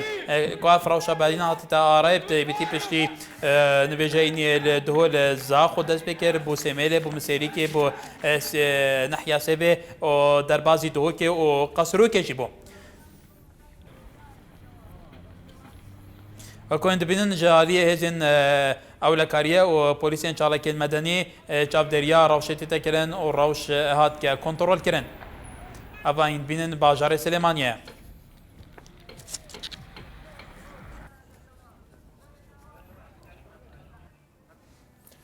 بەڵێ بینەران ئێستا بەیاننامەی مەکتەبی سیاسی پارتی دیموکراتی کوردستان لەبارەی ڕووداوەکانی زاخۆ لە بەردەستماندایە کە ئەمە دەقەکەیەتی.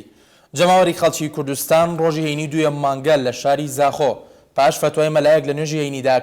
کردنە سەر سەنتەرەکانی مەساج و هۆتێل و جێگاکانی گەشت و گوزاری بە جیهاد داناوهانی خەڵکی داوە لە دژیان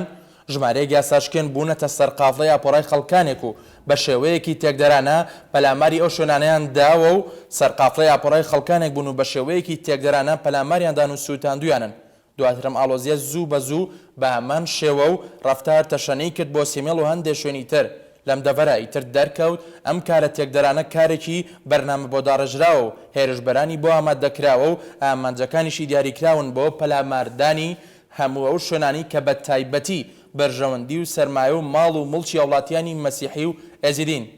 خەڵکی ئاشتی خوازی کوردستان ئەو ئاڵۆزیانی لە ڕووی سیاسی کۆمەڵایەتیەوە پەلاماردانی بنەماکانی پێکەوەژیانی ئاشتیانە و هاوڵاتی بوونی هەموونەتەوە ئاین و ئاینزاکانە لە کوردستاندا و بەرپاکردنی پشەویە لە هەرێمدا تا ئەنگاوەکانی پرۆسەی پێشبەچوونی کۆمەڵگاکەمان پەک بخرێ و ئاوەدانکردنەوە و گەشانەوە و پێشبەچوونی کۆمەڵگاکان و هەرێمەکان شکستی پێبێنرێت و هەوڵی جدی و بە بەرنامەی چاکسازی ڕابگیرێت و نەهێڵڕێ بگەن بە ئامانجەکانیان بۆیە ئەوە دووپات دەکەینەوە کە ئەم کارە تێکدەرانەیە لە سنووری خۆیدا ئابلوقەی بدرێت و باوکاری نێوان هەموو حیزبە سیاسیەکان و دام و دەستگاکانی حکوومەت یێرەم چارەسەری بە پەلەی بۆ بکرێت و جگە لە دووبارە نەبوونەوەی لە هیچ شوێنێکی دیکە هەروەها لە ڕووی سیاسی و کۆمەڵایەتەوە نابێت دەرگاکانی چارەسەر لە هەموو لایەکەوە بکرێنەوە بە شێوەیەکی تایبەت ژیان و ماڵ و سامانی وڵاتیانی مەسیحی و ئێزدی بپارێزن و هاندەران و ئەنجامدەرانی ئەم کارە تێکدەرانەیە دەستگیر بکرێن و ببرێنە بەردەم دادگا.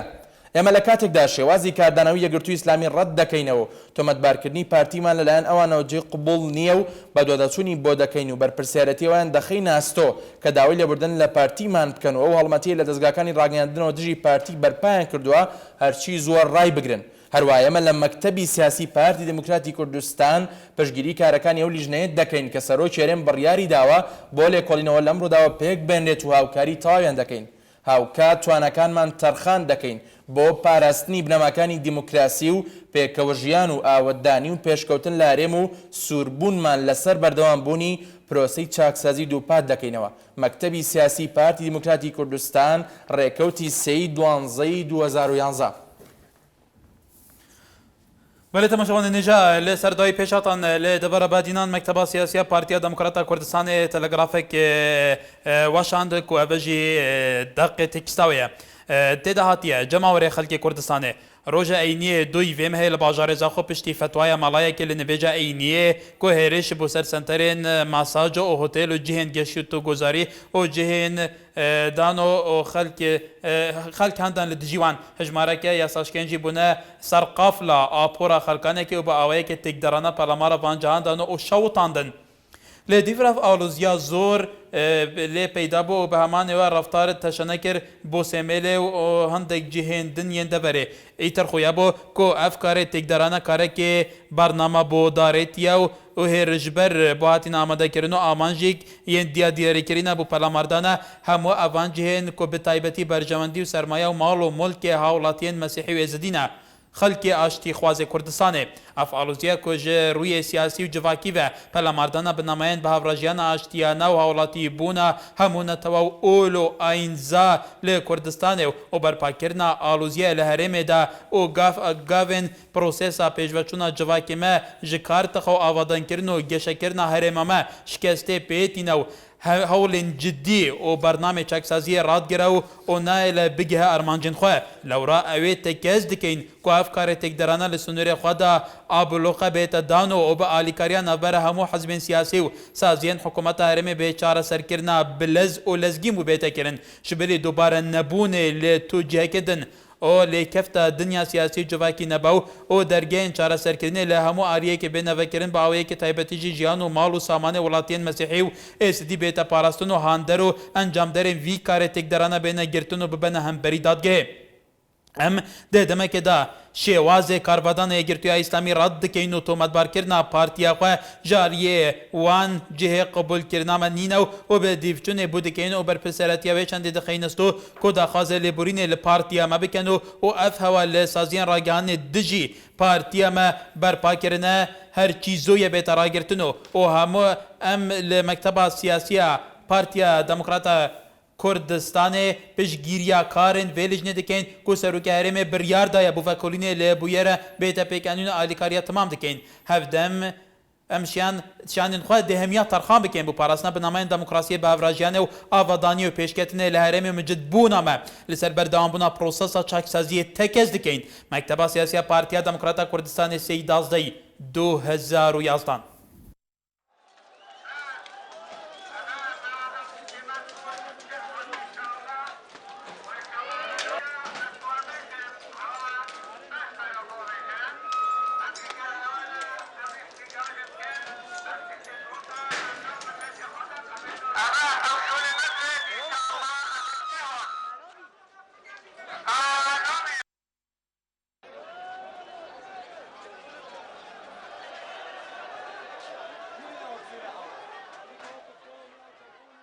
بله تماشاوان نژاد خراببونا جمهوری ایرو یه همبر مالباند یگرتوی اسلامی کردستان لباجار سلیمانی برپسک یگرتو دبیجه و سکالای یاسایی لسر اوان که سوالیان تومار بکن که ایرش کرنا سر باراگین مل بهدینان دکتور محمد احمد سروک جوات شورای یگرتو دخوانیه که د بروجنامه‌وان راد گینه به باوری یگرتو هيا نها هالويس سروكات يارمي حكومات يارمي دا استي بيوز دانينو دا خازي جدي كان سروك يارمي وسروك حكومات دا از بر برساريتي دابن او خربابونا جمهوريه ايرو لهمبر مالباند يگرتو لسليمانيه صدان علي گيرو هوادارن و حزب بجداري كرن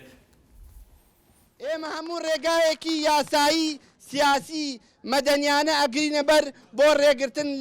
لەو پێشێلکاریانەی بەرامبەر بە ئازادی و سەروەری یاسا و بۆ بەردەوامی گەندەڵی یەکرێ لەم کوردستانە بەڕاستی هەڵوێستیان لە ئاست چاوەڕوانکردنیان نییە و مەسئولیەتەکە لە ئەستۆی ئەوانایە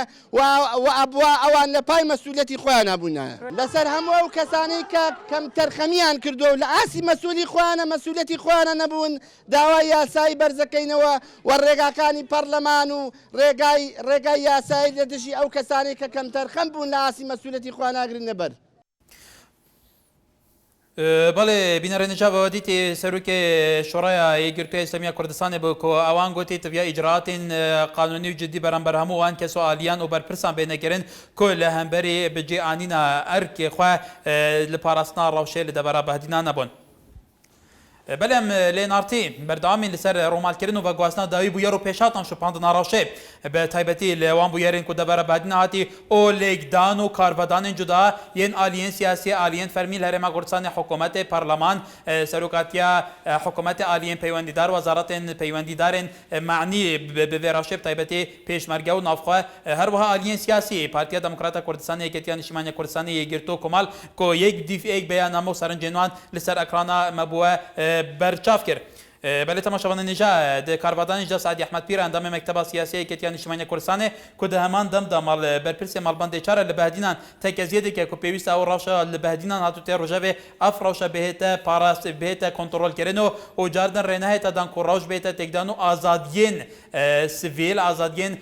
بوچون و ئۆل و نەتەوین جودا جودان هەرێما کوردستانی بهێنە پێشێلکردنەوە و پەلامارە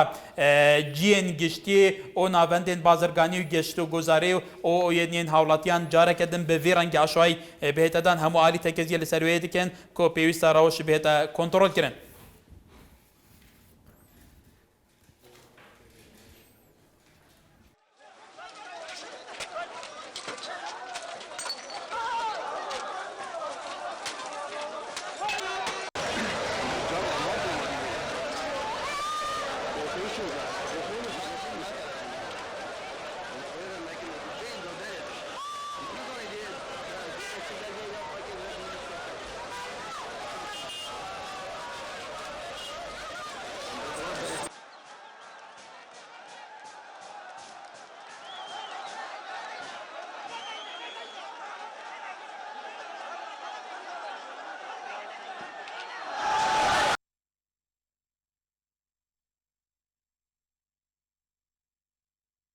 ئێمە هەموو ڕێگایەکی یاسا بەڵێ بینەران ئێستا بەیاننامەی لیژنەی ئەمنی پارێزگای هەولێرمان لە بەردەستدایە کامە دەقەکەیەتی لیژنەی ئەمنی پارێزگای هەولێر ئاگاداری هاوڵاتیان و لایەنە سیاسیەکان دەکات کە پاراستنی ئەزموون یاریمی کوردستان و ئەو سەقامگیریە کە لە ساییدا تەبایی و ئارامی بۆتە سونبولی پێکەوە ژیانی برایانەمان و هەمومان بە شانازیەوە بە ئەرک و بەرپرسیارەتی خۆمانی دەزانین کە داکۆچی لێ بکەین و بیپارێزین.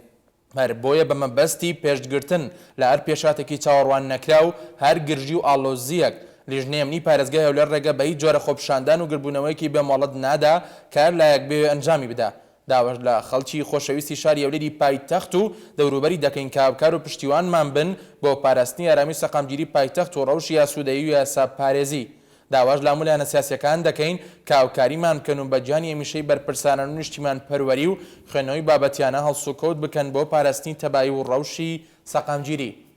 بله تماشاوان اینجا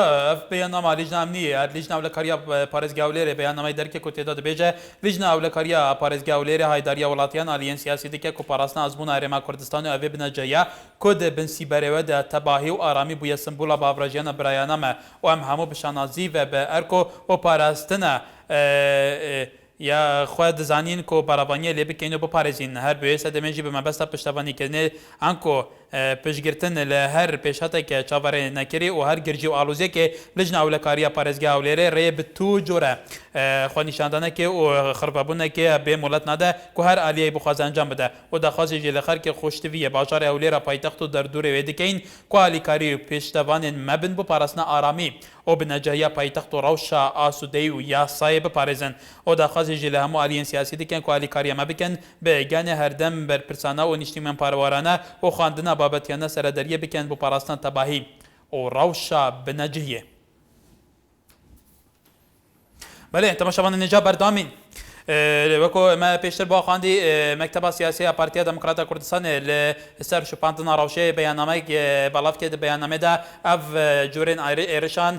بۆ سەروان جیهێن کو هاتین ئەنجامدان بە توندی پرۆتەستو دکە و دەبێژە پێویستە هەموو ئالیەن سیاسی بە هەورە دەرگێتان ڤەکری بن بۆ گوت و پێشکردنێ لەسەر چاواتکە ئارامکردنا ڕەوشێ و چاواتکە کۆنتڕۆلکردنا vê ڕەوشانە هاتیە ڕۆژەوێک و ڕەوشەکە وەکو ئەو دەبێژن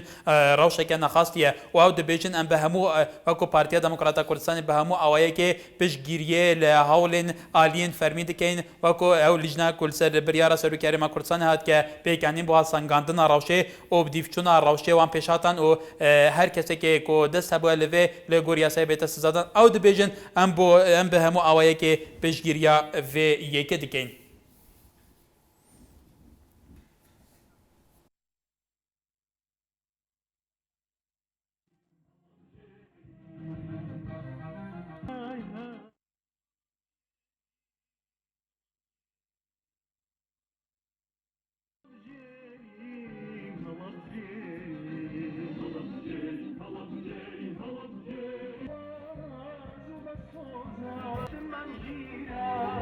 Mangira,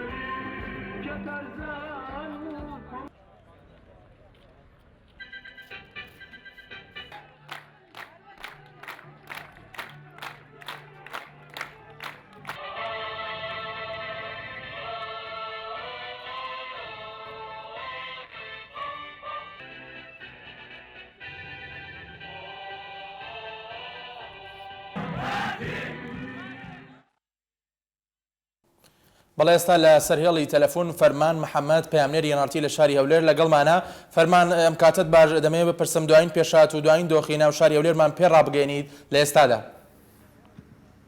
بەڵێ وەکەوەی بوا بڕیار بۆ ئەمڕۆکە لە شاری هەولێر لە بەرامبەر سوستاندنی بارەگاکانی یەکگرتووی ئیسلامی کوردستان لە دەڤەری بادینان کاتژمێر 3 دوای نیوەڕۆ ئەمڕۆ لە شاری هەولێر لە بەرامبەر بارەگای مەکتەبی سیاسی یەکگرتووی ئیسلامی کوردستان دۆست و لایەنگرانی ئەو پارتە گربوونەیەک ئەنجام بدەن بەڵام دواتر لە ئێستادا ڕێگە بەو گربوونەیە نەدراو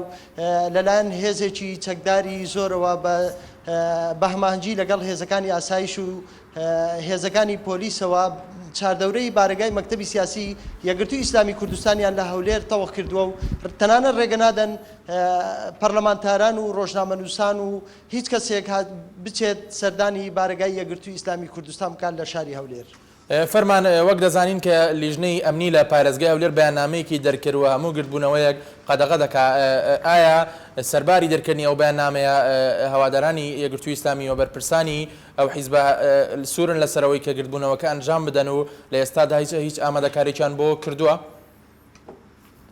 بەڵێ وەکەوەی کە لە دوایین پێشهاتدا خۆمە بەدەستمان گەیشت لە بەیاننامەیەکدا پارێزگای هەولێر بڵاوکراوێکی بڵاو کردەوە ڕاگەیاندکەوە ڕێگە بە هیچ جۆرە خۆپیشاندانێک نادرێ یاخود گربوونەیەک نادرێت بەبێ مۆڵەت ئەمەش وەک خۆیان بازەوە دەکەن لە بەرامبەر پاراستنی ئەمنیەتی شارەکەیە بەڵام لە ئێستادا وەک هەواداران و لایەنگرانی ئەو پارتە لە بەرامبەر ناڕەزایی و سوستاندنی بارەگاکانیان لە دەڤەری بادینان لە ئێستادا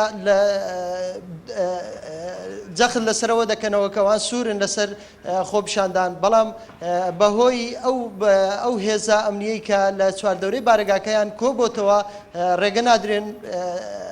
خۆپیشاندان ئەنجام بدەن و هیچ گربوونەیەک ئەنجام بدەن تەنانەت ئێستا ڕاستەخۆ لە کەناڵی سپێدا وەکەوەی کە پەخشی کرد پەرلەمانتاران چەند پەرلەمانتارێک ویستیان سەردانی بارەگاکەیان بکەن بەڵام لەلایەن هێزەکانی پۆلیسەوە ڕێگەیان پێ نەدەدرا تەنانەت پەرلەمانتارەکانیش سەردانی ئەو بارەگایە بکەن. بەڵێ فەرمان وەک ئێوە لە شاری هەولێرن ئایا هیچ ترس و نیگەرانیەک لەلایەن هاوڵاتیان و شوێنە گەشتیاریەکان ئایا هیچ لەو شوێنانە حەزەر دەکەن و لە ئامادە باشیدان و ترسی ئەوان لێ نیشتۆ کە تووشی هەمان هێرش ببن کە لە زاخۆ لە دەوروبەری بەرامبەر بۆ شوێنە گەشتیاران ئەنجام درا؟ بەڵێ دیارە مەترسی لەسەر لای بەتابەتی سنتەرەکانی مەساج شاری هەولێر دروست بووە ئەمڕۆکە زۆربەی مەساجەکانی شاری هەولێر وەکو ڕۆژانی ڕابردوو نیان کردوێتەوە و یعنی کراوە نەبوونەوەتە دایەخستنەوە تەنانەت چەند سنتەرێکیش لە شاری هەولێر لافتەکانیان یاخود قەتعی ئەلاناتەکانیان لێ کردوێتەوە و ئەمەش دیارە وەکو مەترسیەکە کە لەسەر ئەوان بە هەمان شێوەی دەڤەری بادینان یاخود قەزای زاخۆ کە دوێنێ وەکو بینیمان لەلایەن چەند کەسانێکەوە هێرشکرایە سەریان و بەرباران کران و دواتریش داخران. بەڵێ فەرمان سەرباری ئەو پشتێنیە ئەمنی کە لە شاری هەولێردا لە ئێستادا هەیە پێشبینیەوە دەکرێت بارگژی و ئاڵۆزی دروست ببێت؟ بەڵێ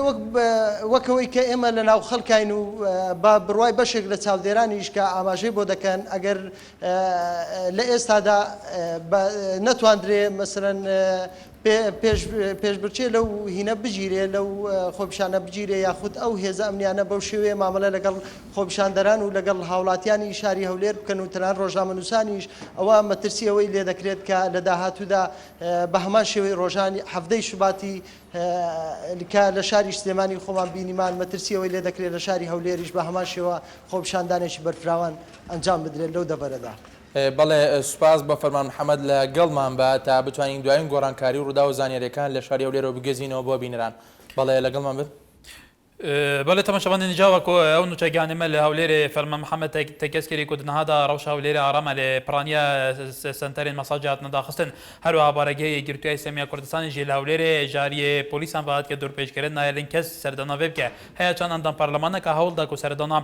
بارەگەی گرتووی سەمیە کوردستانی لە باژارە هەولێرە بکەن لێ نەماکاری سەردەنا بکەن ji ber ku ژاریە هێزی نەولەکاری پۆلیسان بە بە شێوەیەکی تند هاتیە دوورپێچکردن بەلێت گەلوەداینە بۆ پێشکەشکردنا ئەنکۆ بەرچاوکردنا تەمامیە بوو یار و پێشاتان لەسەر ڕاوچێ.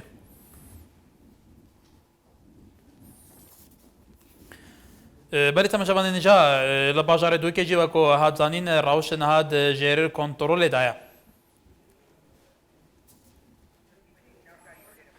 ئەڤین بینن چەند دیمەنێکن ئیرۆین ناو باژارە و لێرەیە وەکۆ داخستنا چەند سنتەرێکن مەساجێ وەکو لە بەرچاوێن هەیە تەماشاوانە نێژە بەرترسا دووبارەبوونا بویارێکێوەکە بویارە دهۆ یازاخۆ باژارێ دهۆکێ و سێمێلێ و قەسرۆکێ خەلکێ لە ڤرژێکێ ئەف سنتەرە داخستن گەلێکی شانژی لۆگۆ و ئارم لێ بکردن.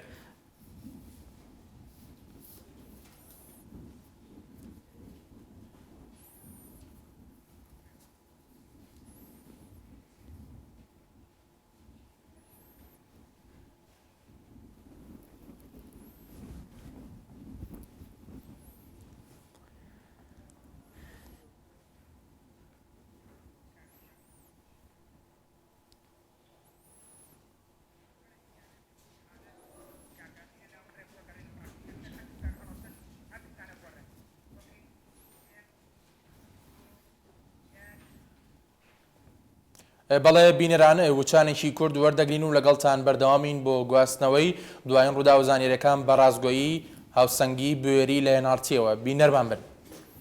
دگەلمە بن.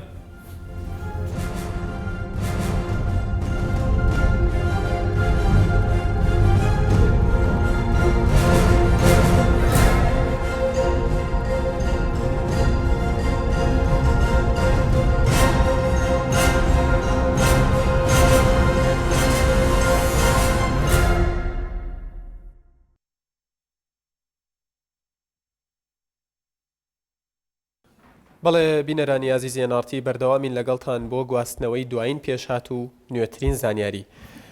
ئێستاش ڕاگەندراوی سەرۆکایەتی ئەنجومەنی وەزیرانی هەرێمی کوردستان سەبارەت بە ڕووداوەکانی شاری زاخۆ بۆ ئێوەی بینەری دەخوێنینەوە. سەرۆکایەتی ئەنجومەنی وەزیرانی هەرێمی کوردستان نیگەرانی توندی خۆی بەرامبەر ڕووداوەکانی شاری زاخۆ و دەوروبەری دەردەبڕێت کە تیایدا هێرش کرایە سەر هەندێک لە دوکان و هۆتێل و شوێنە گشتیەکانی ئەم شارە و لە ئەنجامیشدا سووتێنران دوا بە دوای ئەوەش بارەگاکانی یەکگرتووی ئیسلامیش لەو دەڤەرە سووتێنران. وەک هەموو لایەک ئاگادارن ڕۆژی هەینی پاشەوەی لامینبەری چەند مزگەوتێکەوە هانی خەڵک درا هێرش بکەنە سەر شوێنە گشتیاریەکانی سنوورەکە کە زۆربەیان هی برا مەسیحی و ئێزیدیەکانن چەند دەستێکی تێکدەر پەلاماری ئەو شوێنانەیان دا و بەو هۆیشەوە زیانێکی مادی زۆر بەر کاسبی و بازاری هاوڵاتیان کەوت و دۆخی شارەکەش بە تەواوەتی شڵەژاو برینداربوونی هاوڵاتیان و هێزەکانی پۆلیسیشی لێکەوتەوە. کارەکە هەر بەوەندەش نەوەستا و هەوڵ درا هەمان کاری تێکدەرانە لە زۆر شوێنی تری ناوچەکە دووبارە بکرێتەوە. بەڵێ بینەرانەمەی بۆتان دەخوێنینەوە بەیاننامەی یاخود ڕاگەندراوی سەرۆکایەتی ئەنجومەنی وەزیرانی هەرێمی کوردستانە لە ئەنجامی ئەو پشێوی و تونند و تیژیانە پەلاماری بارەگاکانی یەکگرتووی ئیسلامی کوردستانیش درا و چەند بارەگایەکی ئەم هێزە سووتێنرا. ئێمە وێ ڕای ئیدانەکردنی ئەم جۆرە کردەوانە داواکارین کە هەموو لایەکدان بەخۆی دابگرێت و هاوکار بن لە هێورکردنەوەی دۆخەکە و کۆتایی هێنان بەم پشێویان نەخوازراوە.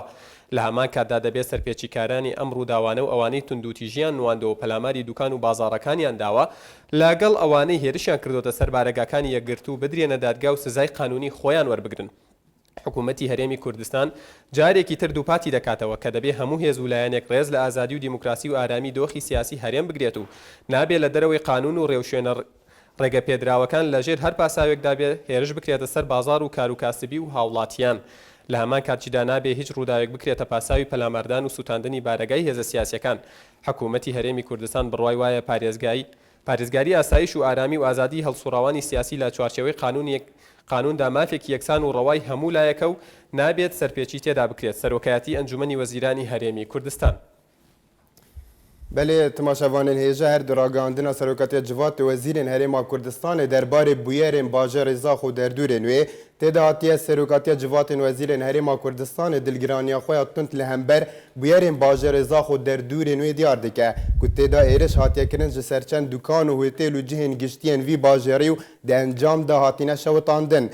دو فرajî piştî wê yekê avahên yekgirtuwa îslamî li wê deverê hatine şewitandin. Weke hemû aliyek haydara roja înî piştî nîvro li mînberê çend mizgeftan hana xelkî daye ku êriş bikene ser cihên giştiyên sinûrê ku piraniya wan birayên mesîhî û êzidî têda akincî ne. Çend destekên têkder pelamara wan cihan daye û du firajî zirareke madiya zor bi kasibkar û bazarên wî welatî ketiye û duxê bajarî bi temamî têk daye û birîndarbûna çend welatiyan û hêzên polîsan li pey bû. Karekê herî tund û neweşya û hewl dan bizava kartêkderan li cihên dinên deverê dûpat bikin. Di encamê vê bên vedana tunda tîjiya pelemarên avahên yekgirtuwa îslamiya Kurdistanê û çend avahiyên van hêzan hatîne dan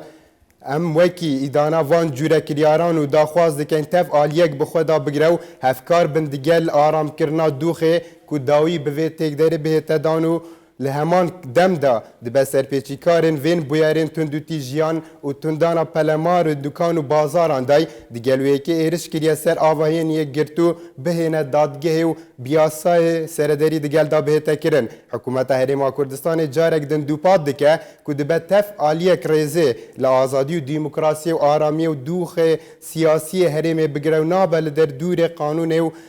در راه جشن پیدای به تکرن لجر هر هجته که به ایرج بکسر بازار و کاسبکاران و ولاتیان ده همان دمجی دا نابد تو بویرک بکه هجت بو پلماردان و شوتاندن آواهین سیاسی حکومت هرما کردستان باور و های پارزگاری و آسایش آرامی و آزادی السرام سیاسی دی چارچوب یاسای دا مافه که یکسانی و همو آلیان و نابه سر پیچی تدا وره کرن سروکاتیا جواتن وزیرین هرما کردستان هم که اوه راگهاندن وان بو دربار وان بویرن دو هلزاخو و در دور نوی هاتین قومینو که تدا چند بارگاه هاتنا سوتون و چند دین دکانن میفروتن و جهن سنترین مساجه هاتنه تکدان بەڵێ بینەرانی ئازیز NRT بەردەوامە لە ڕووماڵکردنی دوایین پێشهاتەکان هەر ئەمڕۆ یەکگرتووی ئیسلامی کوردستان سەبارەت بە سووتانی بارەگاکانی لەلایەن هەریەک لە جەلال تاڵەبانی سەرۆکۆماری عێراق و محەممەدی حاجی مەحمود و نەوشیروان مستەفا و دکتۆر بەرهەم ساڵح سەرۆکی حکوومەتی هەرێمی کوردستان و علی باپیر هاوخەمی خۆیان بۆ سووتانی بارەگاکانی یەکگرتوو دەربڕیوە هاوکات بزوتنەوەی گۆڕانیش داوای کۆبوونەوەیەکی نائاسایی دەکات کە ئێستادا پێویستە پارلەمان پێی هەڵبسێت جێگری وەزیری پێشمەرگەش دەڵێت کە پێشمەرگە و هێزە ئەمنیەکانیش لە ئێستادا خراونەتە حاڵەتی ئامادەباشی و ئینزارەوە بله تماشاوانین هێژە هەر دیگەلوە داینە باوەیەکی زیندیش بۆوان ڕووماڵکردنەوان بویێرن کو دوورە داینوان کارڤەدانن تندên ku aliyên siyasî li pey bûî derbarê wan bûyerên ku duh li zaxo hatîne encamdan û digelwedanê ji bo ziyatir her rûydanek ku her pêşhatekanî pêşkêş we bikeyn û bigehînînewe bi awayekê lezgîn. بەڵێ لە ئەمڕۆ هەر بڵین سەلاحەدین محەممەد بادین ڕایگەاند کە ئەوان بە شێوەیەکی فەرمی پارتی دیموکراتی کوردستان بە بەرپرس لەو ڕووداوانە دەزانن و هاوکات پێشتریش لیژنەی ئەمنی پارێزگای سلێمانی و دواتریش لیژنەی ئەمنی پارێزگای هەولێر دووپاتیان کردەوە کە بە هیچ شێوەیەک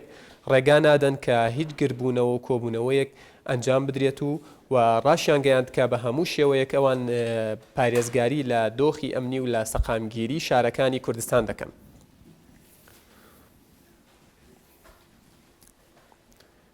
بەڵێ بینەرانی ئازیزی NRT ئێستاش بەجێتان دەیڵین لەگەڵ چەند دیمەنێک کە تایبەتە بە شاری هەولێر ئەمڕۆی شاری هەولێر.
بەڵێ بینەرانی ئازیز ئەوەی بینیتان چەند دیمەنێکی ئەمڕۆی شاری سلێمانی ببورن شاری هەولێر بوو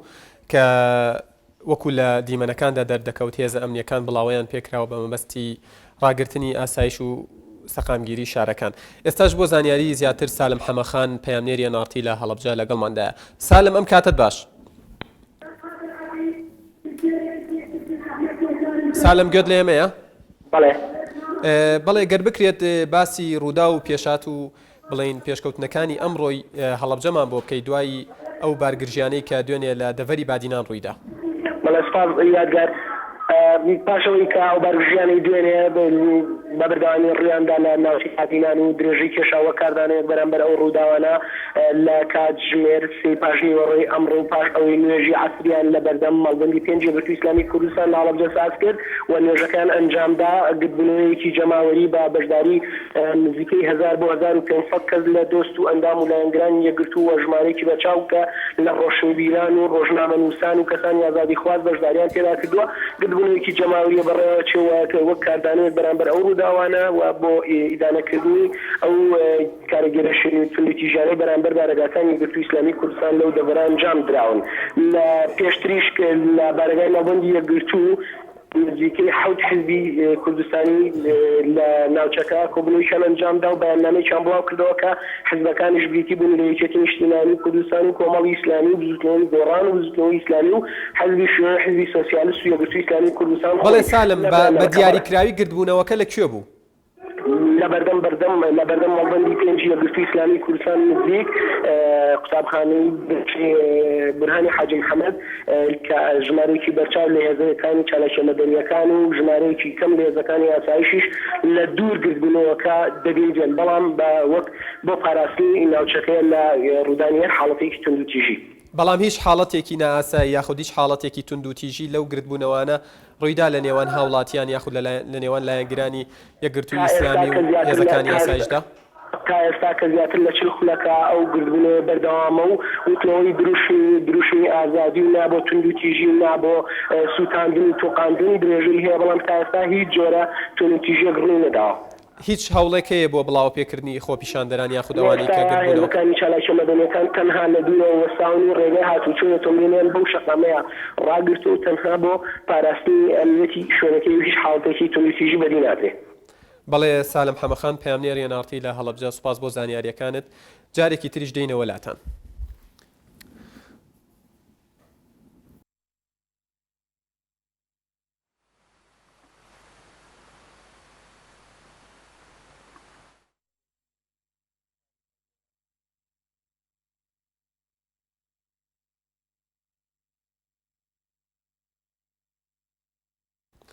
بەڵێ بینەرانی ئازیزەوەی دەیبینن چەند دیمەنێکی ناو شاری هەولێرە وەکو لە دیمەنەکانیشدا دەردەکەوێت هێزە ئەمنیەکە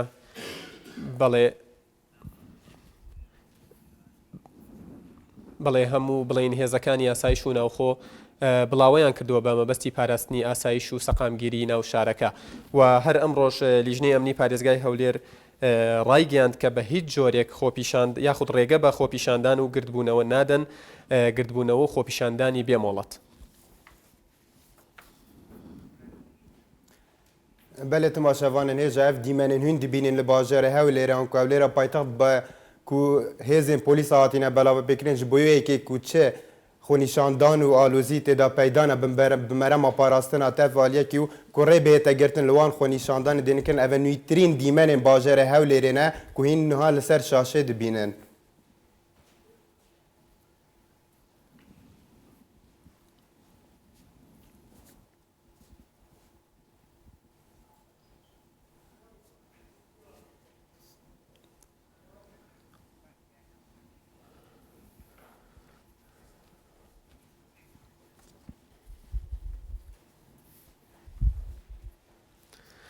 بەڵێ بینەران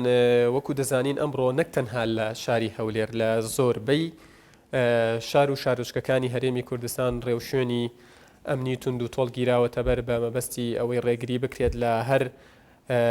هەوڵێک بۆ ئەوەی ئەگەر بێت و بڵین هەوڵی ئاژاوی گێڕی بدرێت و هەر ئەمڕۆژ سەرۆکایەتی هەرێمی کوردستان و سەرۆکایەتی ئەنجومەنی وەزیرانی هەرێمی کوردستان بەیاننامەیان دەرکرد و تێیدا ئیدانەی ئەو ڕووداوایان کرد و داواشیان کرد لە هەموو لایەک کە هێمنی شارەکان بپارێزن و نەهێڵن کە لە ڕێگەی کردەوەی تونندوتیژیەوە بارودۆخەکە ئاڵۆزتر بێت.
بەڵێ بینەرانی عزیز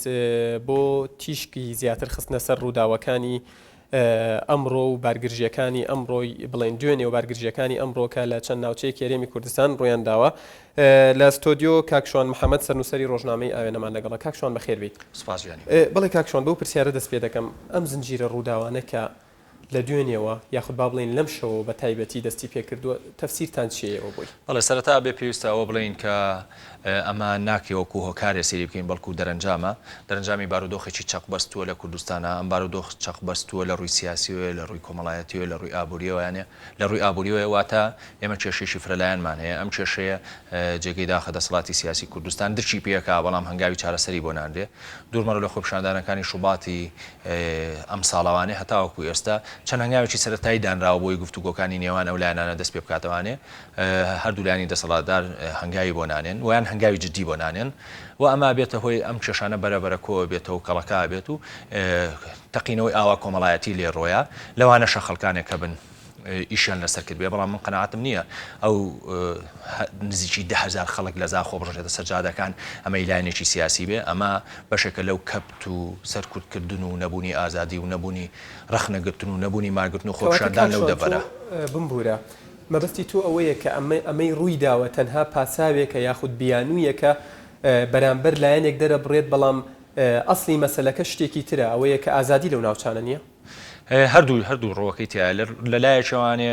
بەشێکی پەیوەندی بەوە هەیە کە ئازادی نییە. دوورمەڕەوە با بێنینە پێچاوی خۆمان لە چەند ساڵی ڕابردووە چەند خۆپیشاندان کراوە لەو شارانە دژی گەندەڵی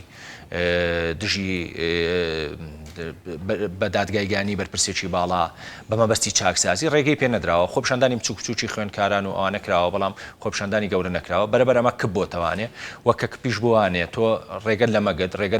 ڕێگەت لەوە گرت کە ڕێکخراوی سەربەخۆی مەدەنی دروست بێ، ڕێگەت لەوە گرت کە هێزە سیاسەکان نەشاتێکی سەربەخۆی سیاسی بکەن، بەدڵنیاوە بێ پێشبینی ئەو بکەیت کە مزگەوتە بێدەمین بەریە مشتانە و لە نەتیجا لە مزگەوتەوە تەقێتەوە. من پێم وابێ ئێستش ئەگەر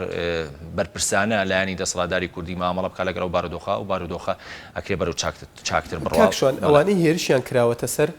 بەشێک نین لە هاوکێشە سیاسیەکە، بۆ نمونە دەبینی مەسیحیەکانن، یەزدیەکانن، هێرشیان کراوەتە سەر و پەلاماردراون و جێگاکانیان سوتێنراوە شوێنە گەشتیاریەکانە هۆتێلەکانە ڕاستیەکە بێبووت یەکەم حکومەت هێرێن بە تایبەتی وەزارەتی ناوخۆ بەرپرسیارەتیش گەوراکەوێت ئاستۆی ئەم بەرپرسیارەتی بەڕاستی خەمسادە لە ئاسەمە و ڕووداوانەی لە کوردستانە ڕۆیە ئێوە گەربیێنە پێشاوی خۆتان لە مانگی شوباتە هەمان ڕوودا و بەرامبەر گۆڕان کرا ئەوە بەرامبەر بارگاکانی گۆڕان کرا جێگەی داخە نەپارێزا من دوێنێ بۆ خۆم ئەم بینی کە هێزەکانی ناوخۆ بەڕاستی لە ئاستی پێویستان نەبوون جم و جوولان من پرسیار لەوەکەم پرسیار لە بەرپرسانی هێزی ناوخۆکەم لە دوهۆک و هەروە پرسیار لە بەرپرسانی پارتیەکەم لەوێ ئەگەر ئەو خەڵکانەیە بەهات نایەتە سەر بارگاکانی ئەوان ئایا بەو شێوە مامەڵای لەگەڵا کرد ئایا تونتر نابوون ئایا زیاتر نایەنە پاراست لێرا حکومەتە چیشی زۆر مێژووی گەوراکەوێتە سەرشانی و وەزارەتی ناوخۆشی زۆر مێژوویەکەوێتە سەرشانی بەڵام بە پێی پێویستە ئەسەنەی کردووە کە ئەویش ئەچی پاراستنی ماڵ و مڵکی وڵاتیانە پێش حیزبەکان جێگەی داخەوەی دوێنێ کرایە سەر و دوکانانە بەڕاستی دەستێژێ بۆ سەر ماف و مڵکی گشتی خەڵک و ئەمە بە شێوەیەک لە شێوەکان کە ئەم سنتەرانە هەر هەمویان مڕەخەسن و ئیجازەی ڕسمیان هەیە ئەگەر یەشی کێشەی هەیە لەگەڵیانە لایەنە کێشەیە لەگەڵانە ڕوا لە ڕێی دادگا و هەرێکە بەڵام تێوەگلانی ئەو هەموو خەڵکە ناکرێت تەفسیرکەین بەوەی کە چەند مەلایەک تەحریزی خەڵکیی کردبووە یا لایەنێکی سیاسی تەحریزی خەڵکی کردوێ ئەوە تێوە ئەو هەموو خەڵکە چوونە ناو ئەو خۆپیشاندانەوە بۆ خۆی ئاماژەیە بۆی کە بێزاری و ناڕزاییەکەیە بەرامبەر دەسەڵاتی سیاسی بەڵێ کاکشۆن ئەم گرژیانە بە بڕوای تۆ بڵین گرژیەکی کللتوریە یاخود گرژیەکی سیاسیە یاخود بە شێوەیەکی تر قسە بکەین ڕەهەندەکان کۆمەڵی ڕەهەندی کللتوری و ئاینین کە لە ئەنجامدا وا بکەن هێرش بکرێتە سەر بڵین جێگاکانی مەی خواردنەوە و شوێنە گەشتیاریەکان و سنتەرەکانی مەساج یاخود مەسەلەکە مەسلەیەکی سیاسیە و لەو چوارچێوەیەدا خۆی بینیەوەبوونێکی هەر دووشانە لەوانەیە هەندێک بێزاری و ناڕزایی هەبێ بەرامبەر هەنێک لەو کرانەوە و هاتنە ناوی ئەو سنتەری مەساجانە و کۆمەڵی شتی ترکە لە کوردستانە تا چەند ساڵە لەمەوە بەر پێینامە بوو بێ بەشێکی سیاسیە بەڕاستی بەس منەوەی زۆری شکێنمەوانێ بۆ لایەنە سیاسەکەی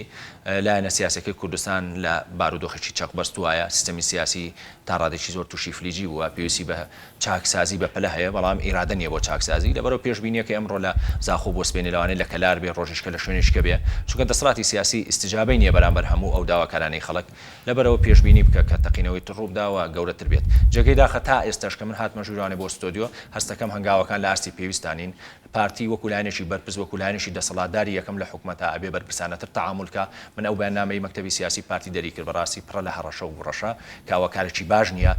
با پرسیار بکەین لەسەرەوە ئەگەر خەڵکیی یەکگرتوو بەمەوەتیەوە گلاون بە ئەو لیژنەیە سەرۆکیێرم دروستی کردووە یا دادگاکان من لەگەڵ ئەم دادگاکان بە متابعی بکەن و ئەگەر ئەم لایەنە تۆمەتبارە ملاحقە بکرێەوە ملاحقی قانونی بکرێ ئەگەر تۆمەتباریش نییە چ زوو جارێکات تۆ داوای ئەواکەی داوای لێبوردن کە هێشتا 5-6 مەقڕی سووتێنراوە تۆ داوای لەکەی داوای لێبوردن کە لێرا پێویستیش ئەوەی بڵێ من پێما بێ یەکگرتوو هێزێکە مجاملەیەکی دیموکراسیەتەکە و شەڕی جددی لەسەر دیموکراسیت ناکە یەکگرتووە گە ساڵی 2005 شەڕی لەسەر دیموکراسیت بکردایە ڕۆژی بەم ڕۆژە ناگەی ئەو ڕۆژانەی کە لە انتخاباتی ساڵی 2005 پەلاماری بارگاکانی دراوهەش بارگای لە ناوچەکانی دووەک و هەولێر کۆنتترۆل کرا و سووتێنان لەلایەن پارتیوانێ ئەو دەمە نەچوایە سەفقەیەکی مادی وەرگێ لە پارتی دیموکراتی کوردستان بۆ چاکنەوەی بارگاکانی و لە ڕووی یاسایە دوای کەوتایە ئێستا ئەمە ڕووی نایەوانێ لەبەرەوە بەشێکی لەو معادلەیە پارتی خۆی بەڵام کاکشان بەرپرسانی یەکگرتووی ئیسلامی کوردستان دەڵێن کە ئەوان متمانەیان بە دروستکردنی لیژنە و لیژنە پێکهێنان و ئەم شتانە نەماوە پێ دوایە حاڵەتەکە گەربێت و بە شێوەیەکی هێمنانە یاخود لە ڕێگای یاساوە چارەسەر نەکرێت کەواتە یەکگرتووە بێ پەنا بۆچی بەرێت لەم کاتێ من پێما بێت چەک زۆرە یەکگرتوو بەکاری بێنێ لەوانە دوورمەڕۆ پەرلەمانی کوردستانەیە کە تا ئێستا شوێنێکە کە قسەی تیا بکرێەوە کە ئێستیفافاتێکی تیا بێ و من پێما بێ بانکردنی وەزیری ناوخۆ بۆ خۆی مۆزوعێکە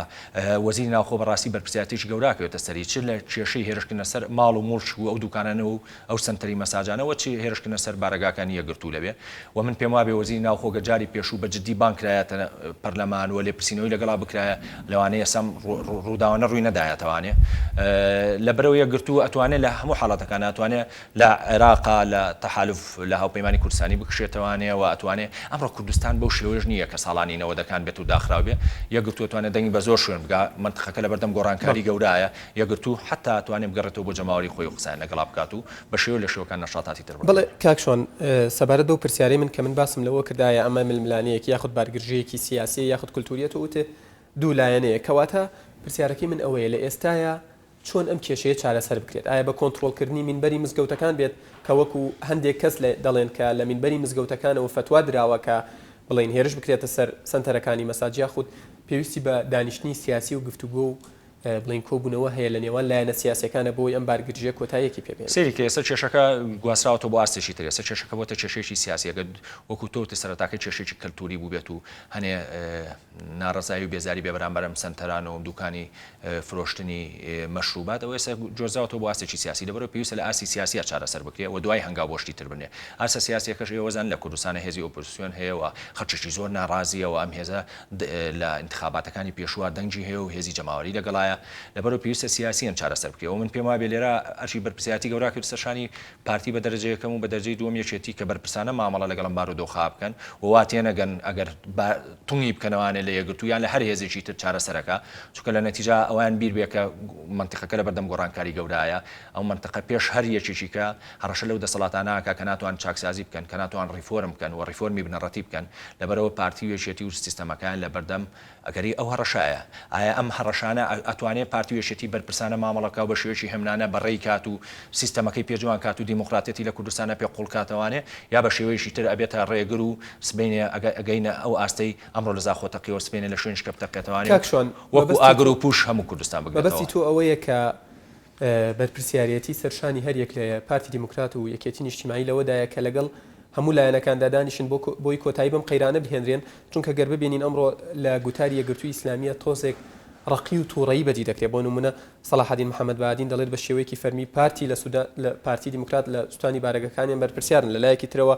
ئەبوو بەکر علی ئەندامی مەکتەبی سیاسی یەکگرتوو دەڵێت خۆپیشاندانەکە زەمینە سازیکردن بووە بۆ ئەوەی پەلاماری یەکگرتوو بدرێت و ئەوانیش پارتی تۆمەتبار دەکەن هەست ناکەی ئەمەوە ئەکات کە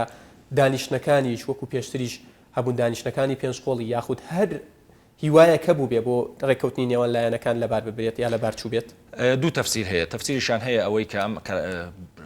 کێشەیە عفەوی بووە و تەفسیریشتر هەیە کە ئەم کێشەی سیناریۆ بۆ داڕژاوە بۆ مەسەلی سیناریۆت بۆ داڕشن بە تەسەوری من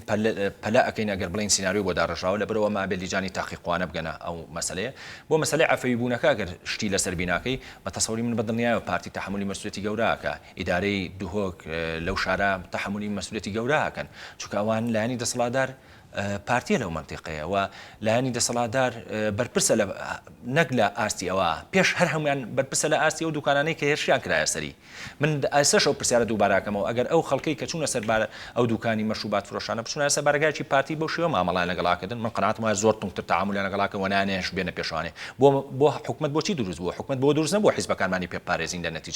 لە نەتیجا حکومەت لە دنیا بۆ ئەوە دروستە بێ کە ماڵ و موڵکی وڵاتیانی پێپارێزیت بەڵێ کاکشوان وەکو وەزانین هەمیشە ڕاگەیەنەکان و دام و دەستگا فەرمیەکانی حکومت باس لەواکەن کە ئەوان نەیانتوانی و کۆنتترۆلی ئەو خەڵکە بکەن یاخود ڕێگری لەو خەڵکە بکەن کە هێرشیان کردوتە سەر شوێنە گەشتیاریەکان و سنتەرەکانی مەساجکەواتە چۆن چاوەڕێکرێت کە ئەوان بتوانن بڵین بارگای حەزبێکی سیاسی بپارێزن ئەوە بۆچوونێکی زۆر هەڵەیەوە من پێم وابێەوە چاو خۆڵکردنە چاوی خەڵکەوەیە ئەگەر ئێمە واتێ بگەین ئەو خەڵکی کە چووە سەر سنتەری مەساجەکان هەرەوە خەڵکەیە چێتە سەر بارگای حیزبێکی ئیسلامی ئەوە بەڕاستی شتێکی مەحاڵە و شتی وا ڕوونادا لەبەرەوەی کە ئەو خەڵکی کە چوو ئەوێ نەوعان ما کەلتوریەن هاو کەلتورە لەگەڵ یەکگرتووی ئیسلامی و کۆمەڵی ئیسلامی لایەنە ئیسلامیەکانی ترا لەبەرەوە ئەمان ناکرێت کەواتە بێبگەڕی بە شوێنی تراوە ئێمە سابقەمانەیە سابقەی گۆڕانمان هەیە کە چوونە سەر بارگاکانیان و سابقەی یەکگرتوومانەیە ساڵی 2005 بە هەوادارانی پارتی بەرپرسن لەو مەسەلەیە و کە هەوادارانی پارتیش بەرپرس بوو پارتی بەرپرسە کە پارتیش بەرپرس بوو سەرۆکێرێن بەرپرسە بەڵێ کاکشۆن مەبەستی من ئەوە بوو کە هێزەکانی ناوخۆ چ بەرژەوەندیەکیان هەیە لەوەی کە ڕێگا بدەن بۆ نمونە هێرش بکرێتە سەر شوێنە گەشتیاری و سنتەرەکانی مەساج و ئەو شوێنانەی مەیتیا دەخورێتەوە و لە بەرامبەریشدا دوایەوە هێرش بکرێتە سەر بارگای حەزبێکی سیاسی مەبەستەکەی من ئەوەیە ئەوان نەیانتوانیوە کۆنتترۆلی ئەو حاڵەتە بکەن بەڵام من ئەوە هەستەکەم بالفعل کەس مەسلحەتی نییە لەوەی نەیەگرت و مەسلحەتیە نە پارتی مەسلحەتیە لەوەی ئەو بارگژیا دروست بێ گە ڕاستەوێ نە هەرێم مەسلحەتی هەیە بەڵام جدیت نییە جدیت نییە ئەو حماسی چونکە تا ئێستا ئینتیمای هێزەکانی ئەمەوەنەی ئینتیمایە هێزە ئاسکەرەکانی ئەمە چ پۆلیس بێت چ پێشمەگە بێەوەی ئینتیماکەی تۆخە بۆ حیزبەکە ئینتیمای تۆخ نییە بۆ مؤسساتی حکومت ئینتیمای تۆخ نییە بۆ گیانی هاوڵاتیان و ماڵ و مڵکی هاوڵاتیان لەبەرەوە پێشبینیەکەی زۆر بەجددی با لە بارگاکەی حیزبی ئەپارێزێ و بارگاکەی حیزب لای مقدسە بەڵام ماڵ و مڵکی هاوڵاتیان لای شتێکی ئاسایی ئەگەر نشی پارێزێت زۆر کێشەیەک نییە بووی بەڵێ پێم وابێ کەسێکی تر لە سەر هێڵی تەلەفۆنە بله تماشاوان هیجان وکه قشه پتروس لقضا سیمه لدگیل مدامه دایا جبو پتر رون کرنا وان بویرین کدیهی قومی نکو بهرا پتر او جین میفروتنو وین وان بوینه